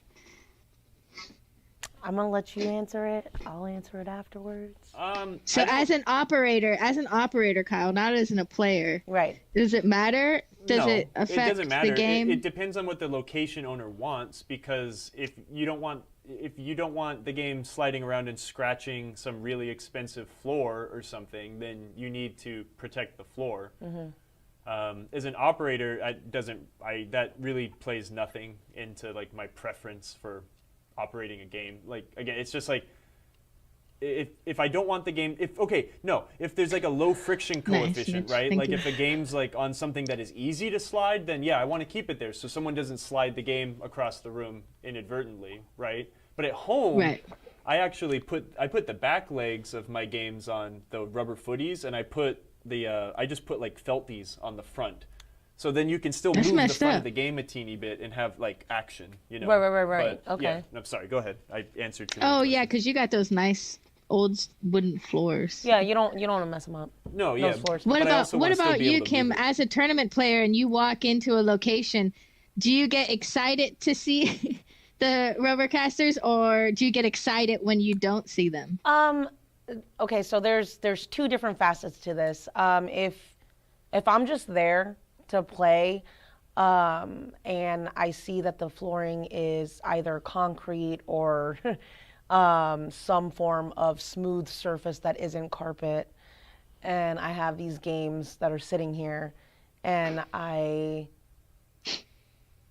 realize that the tilt is not as tight as it should be, I am very excited because my money is about to go very long, and I will not have to spend too much money on playing these games because I'm about to slide the heck out of these machines. I will move to the right, I will move to the left. I think there's actually a really good clip from level 1 where I was in a tournament, and to preface this, level 1 does not put rubber casters on their, like they don't do that. So everybody knows that you can slide our machines. Like, and you can see the long line of like the epoxy flooring coming up, and it's just like bare concrete that's funny. right in the front legs, like where the front legs are, because of how much people like slide the machines. All at the same time. And there was like a really good moment on Deadpool when I was in a tournament that I literally, like, the poor streaming camera setup got messed up because I just moved it so far to the right, and then I slid it back to the left, and I saved my ball, and I was like, yeah, this is so cool. I'm so The happy. camera's just on the floor. Yeah, and like everything's like smoking. skewed, and Yeah. I'm just like, sorry guys, had to really do that. But for a tournament's sake, for like a big tournament's sake, yeah, I mean, you want to have your rubber castings on there because you're not going to have that happen. Does it kind of change the way you play though, since Yes. the game doesn't like move at all? Oh yeah, Yes. it changes so much It how the changes, game plays. your entire strategy because there are certain Yeah. games that I know that I could possibly get away with, like doing That a move bad, and getting a double danger, and you're good. and I'm good, and I've saved the ball. It's on my flipper and whatever. You throw rubber casters on there, that entire move goes away. Everything that you had planned to do goes away. So then you have to play a little bit more controlled. You have to kind of. That makes sense. Yeah. So do you think most tournament directors put rubber casters on their games for their tournaments? I think most big tournament directors, the ones that really care, do put rubber casters on there. One, it's going to make the game play a lot harder. So usually there's like 3 or 4 different facets that they do. They either hike up the game, they put rubber casters on, they open up the out lanes. So they move the post all the way to like the furthest that they get. They remove the rubbers from the out lanes, so you're not going to get that rubber bounce. And then they tighten the tilt. So right there you have a Papa style machine that is mean. Oh, and then they remove the ball save. So it is mean, lean, it's fast, it gives you no anything. It doesn't, Quarter. yeah, like so it was really fun to watch people try to play Pinberg on their Iron Maiden, or not Iron Maiden, Iron Man. Because that machine is already notoriously Drain happy. Yeah. drain happy. So then they opened up the posts. They opened up this. They removed the ball save. They did the thing. They put it on rubbers, and you're looking at like a 2 million game high, if you could get it. And it was like everybody just left that game looking really defeated. And I was like, that sucks to suck. Like, whoo, I'm really glad I didn't play on that game. It was very scary. Man. But I guess I never really thought about it until you guys started like getting deep into it. I was like, oh yeah, they kind of do play different when they're on footsies. yeah. So Jaded asked if the location owner doesn't care if there's feet on the pinball machines or not, the casters, would you put them on? I wouldn't. No. I wouldn't. Just because, again, they play a little bit easier. There's a little bit more give and take to the machine. Yeah.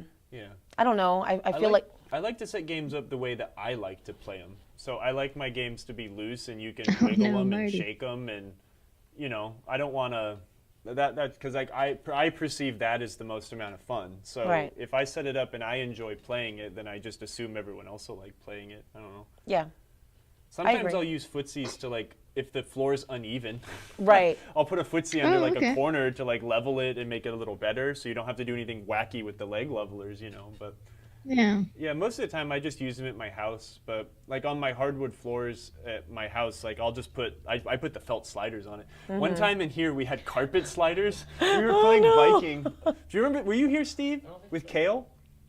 Kale and Rachel and we had Viking on carpet sliders, and we taped a square in the carpet. And the goal was, the only rule was that the plumb bob was still in there, but you couldn't make the game slide out of the carpet square. So there was just this like, woo, and that was fun. I want every game to be like that. Anyways. Okay, so tech question for you, Kyle, that we got in from Dupe TV earlier before I derailed it to ask my question about Good question, casters. though. That's great. I was just curious, yeah, because it's like an opinion. Anyway, Adam's family switched to LED, but Okay. the cloud topper will pop the CPU occasionally. Is that a 5-volt car board, CHAR board fix, or something else? The cloud topper should, there's no interaction with the topper that should reset the computer. There's flash lamps in the cloud, and only when those flashers go does it reset. Is that what you're saying? Grumpy, true that. The operator just wants the return. Adam switched to LED, but the cloud topper will pop the CPU. Well, I mean, here, simple, right? If the problem didn't exist before LEDs and it exists now, yank all those LEDs out, does the problem persist, right? If it still persists, well, I don't know, because I don't see any correlation between either of those things. They said, yup, resets when flashing. Okay, now what if you yank the LEDs out, put the incandescent flashers back in, and what does it do? I think the issue you're examining here, in your brain, you're linking it to putting LEDs in the game, but I don't think that that is the causation of your problem. I think you maybe have two separate issues, and it just kind of happened to pop up now. How many mods does he have? Yeah, and that's the other thing too, is like, how many mods do you have plugged into your 12 volts on the Adams family? Like, if you've got a completely virgin Adams family without like every crazy lit thing you could possibly shove into the game, and it's resetting, yeah, then you're going to want to look at the driver board. But if you've got a ton of mods, unplug all of them and then see what happens, and you might solve your problem right there. So, but yeah, I think maybe you're noticing something that is just rearing its head now, as opposed to... Said no real mods. No. I mean, change the LEDs, remove the LEDs from the topper, right? If you're noticing that the game is resetting when the topper LEDs are going off, just see if that could be the issue. But yeah, I mean, if you have a WPC game, it might be worth it to get one of those cardboards just to have on hand, so you can continue enjoying the game until you can fix the issue. But I have a feeling that maybe you're just noticing something that just kind of correlated to when you put those LEDs in. It just is. It's time to rebuild that board. Yeah. All right. They said they're gonna try it. Report back. Hopefully, it helps with your issue. Yeah. Nice. That's the thing is like most of the time when you're trying to Hello, solve an Mr. issue Teolis. and like a new issue arrived after I did X. I mean, generally, in my train of thought, or what I would recommend people to do is to undo X or try to change what is causing the issue back to where it used to be and see if the issue still persists. Right. Right. But yeah. I feel like people have a lot of tendencies to correlate their changes to the issue that they have. Yeah, it's an old game, right? These Right. things are old, and new issues can just arise because it's having a bad day. Right. So. Nice. Yeah, cool. And Thanks, Steve. Midge just posted a link in the chat for the reset board. The nice WPC reset board. Remember we used to do product spotlights, Kyle? We need to Yeah. bring that back. Woo! Kyle just made some new pieces. Some pinball pieces. I gotta go. We'll get more on track when we start working on games again. Next week we're doing this, which I'm excited to talk to Harrison on, and then I'm excited to start working on games again. We have, Look, at least we had a good time. The viewers had a good time. They, Yeah. they got to ask questions. I learned a bunch about tournaments Yeah. and stuff, and leg All right. rubbers actually doing Last tech question. Okay. Sonic Butterfly. Ooh. Great game. I have a head for a Sonic Butterfly at work. played that only Start once. button always starts a multiplayer game. So here's one of those things where it's like, And then- here's one of those things where I'm going to ignore the issue that you're presenting and pose you with the question, player unit rebuild. If you haven't done and serviced all the steppers in the game, it's not even worth me trying to. What parts does he need to do that? That's what he's asking. Yeah, well, what I would recommend with starting is go and service all your stepper units and make sure that they all step up cleanly and reset cleanly. A lot of the times with electromechanical games, when you get those goofy problems that seem to defy all logic, they can be solved by going in and helping and messing with the steppers, or not messing, but repairing and bringing the steppers back to their original snappiness. Maintaining them. I'm familiar with the Sonic, but are they? It's Williams stuff. Yeah. Yeah, it's Sonic and Sagasa were basically Williams copies. So, and a lot of the times And the other too, like, question- go ahead. I was going to say the other question was bonus points always count 10,000 less than it should. Have you serviced the bonus unit? Is it actually stepping down cleanly every time that coil fires? Oh, what did you do that on? We did that episode on something recently. Any EM. Or no, maybe it was not. You fixed it on Jungle Princess or Grand Prix. You had this issue on Grand Prix, right, where it was Oh yeah, when you were at my it house. kept Yeah. it wasn't doing, it was shorting 10,000 and you had to clean your stepper Jack in the unit. Box. But we were working on a But score we reel, we did not a do bonus. Jack in the But Box. so here, Kung Shu. Let's see. A lot of the times when you're working on Kung EM Shu. games, That's and so funny. especially on steppers, you really don't need to replace parts. A lot of the time what you're going to be doing is disassembling the unit, cleaning the unit, and then reassembling the unit. The beauty with electromechanical games is like really they don't eat parts up like more modern games do. So I've done a few videos here on servicing steppers. There are Yeah, I'm trying to find bazillion it. videos on servicing steppers. Mark's Basement Arcade would be a good source. The Grumpy EM Doctor has also done some good stepper rebuild things. Your Uncommon Sonic game basically uses Williams hardware, so anyone that was servicing Williams steppers from the 1970s would be a good resource for you to go and learn. It does require disassembling things completely and being able to put those units back exactly how you took them apart.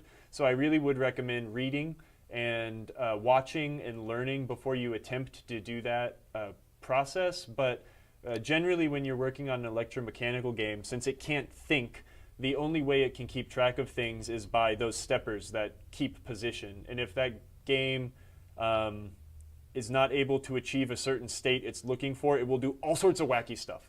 And that's generally where you'll start. So, Do you have a resource? Because you said reading, learning. yeah, and look at Clay Harrell's guides, pinrepair.com. Go to pinwiki.com. There you go. I think it's com, not org. Yep, I've and done some then, videos on servicing Williams hotline steppers. They're going to be different because those are from the 60s.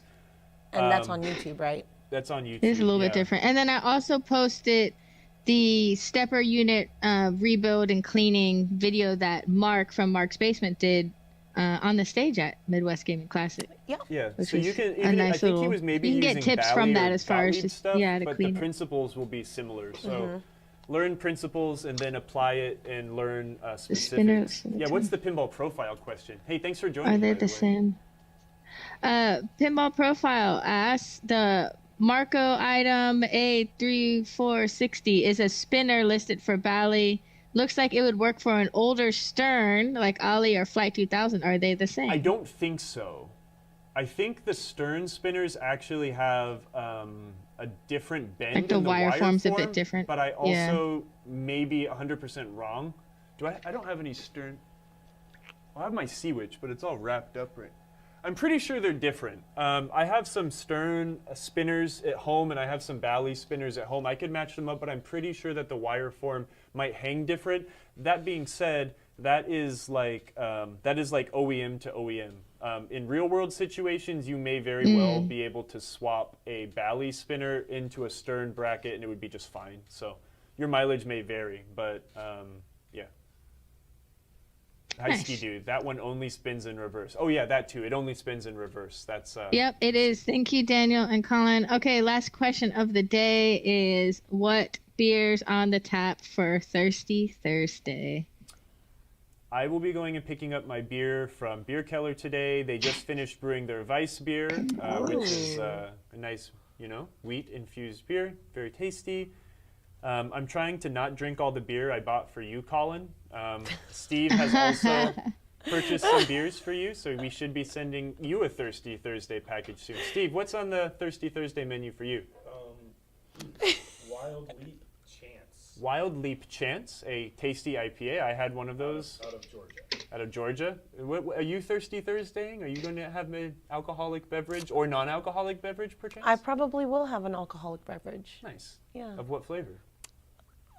Of the agave flavor. Nice. Yeah, tequila's always good. Agave tequila beer. Beer Keller. Kung Shu said Beer Keller or Meek Keller? Meek Beer Keller. I Beer love Keller. McKellar. Beers. Hey, Funky Fresh Oh, hey. Fred. Wait, check it out. Just as a funny. Wait, here, I'll use the small camera. Yeah. I actually have a McKellar sticker on my toolbox from the one that I went to in Berlin on Torstrasse. That was a fun bar. It was funny because there was like a bunch of Japanese tourists in there, like trying Danish IPAs, and it was very multicultural in a way that I thought was enjoyable. Hey, Fred, what's up, man? Nice. All right, y'all. Well, thanks so much for joining Wait, us. one more Thank thing. you. One more thing. I do want to say, I see Rebel Dog in here. We will be going to Southern Fried unless pinball and electricity goes away, I'm pretty sure. But this is the first stream we've done since we've lost our glorious leader. And I wanted to say thanks to, a lot of people that reached out to me specifically, for condolences and like the massive outpouring of love that the entire pinball community has like dumped on us after Mark passed away. If it wasn't for Mark, like none of us would be here.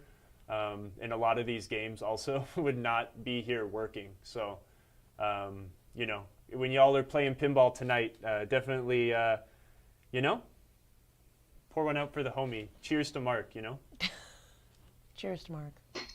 Yeah, absolutely. And if y'all missed our tribute show for him Tuesday night, we did an awesome watching some never before seen footage with Mark, and was he very talks cute. all about his passion for pinball and why he spent his entire life keeping pinball alive. You get And to see why some that cool was important shots to him, so. also inside the Marco warehouse, which is fun, Mm-hmm. Yeah. You get to see Mark's, almost all of his life work there, and yeah, it's pretty cool, especially like the trust and belief he had in us to like do this program, which is really fun. We're still doing it. Right. He was incredibly passionate about what Marco TV could bring. Incredibly passionate about everything everything he liked. that he thought Marco could bring to this world, and that was something that was infectious, I think. So, We've already rated. We're rating? Oh, where are we rating? Pinballers. Wait, did Oh. we rate? How did it happen? I didn't click it yet. Oh. It went over. We're still on. Oh, well, Here. okay. I'm sorry to interrupt. No, you're I fine. guess we weren't talking to our Twitch people, but please continue No, your thought just for the no, thoroughness of it. You're fine. That was just it. Yeah, no, It it's was just, yeah. Oh, are we not? What? Are we live? No, we're still live. We are live. Okay, Yeah, we're There's wonderful. plenty of people here. We're just not live on Twitch, so. The only thing that I was gonna say was and it's unfortunate, obviously, because I didn't have half as much time as most people did getting to know Mark. But the things that I did get to talk to him with, and we got to discuss our passions and what we envisioned was the future and what we could do. Man, was he full of passion. God, Yeah. he was one of the most passionate, and it was infectious because he would constantly get excited about things that he cared about, and Marco was definitely his heart and soul. So it's really nice to still be, obviously trying to make that a thing and Continue the legacy, right? yeah. So everyone, if you want to be like Mark, go put solar panels on your house, go buy a Tesla, and love the hell out of pinball. That's it. So anyways, thanks. We had to get a little sappy. So anyways, bye. Bye. Thanks for being here, Kim. That was really awesome.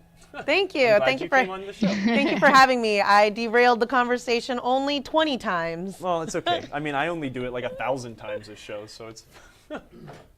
Yeah. All right, y'all. So next week we are doing our special PinTech Live feature with Stern Pinball.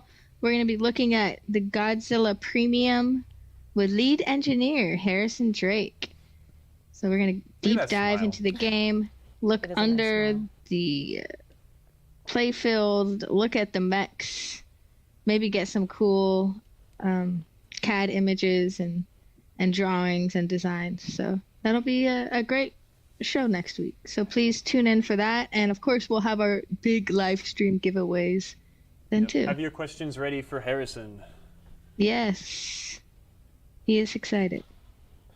Okay. So yeah, Now, we that's may it. have rated or we may not have rated. I guess we're done. Wait, who are we rating? Or who did we rate? We are going to raid pinballers. Oh. That's who we're going for. And for everyone on Facebook and YouTube, thanks for joining us. If you want to participate more in the chat, then join us on Twitch. It's completely free. And as we set up that raid, here again is our free Kiki. 24-hour domestic Saw that. shipping code and $10 off international shipping for orders over $99. Use code, all caps, PT-on location. I think Twitch is having a And then seizure. somehow We are I ended rated up back pinballers here. And we're back. Yeah, it was crazy. And it switched over to pinballers, and I was like, I guess we're done. Well, Kiki, do you love Welcome me? back. Let's go Welcome to back. pinballers. We need a Drake's pinball machine. Bye, everybody. Bye. All right, goodbye. Goodbye. Goodbye.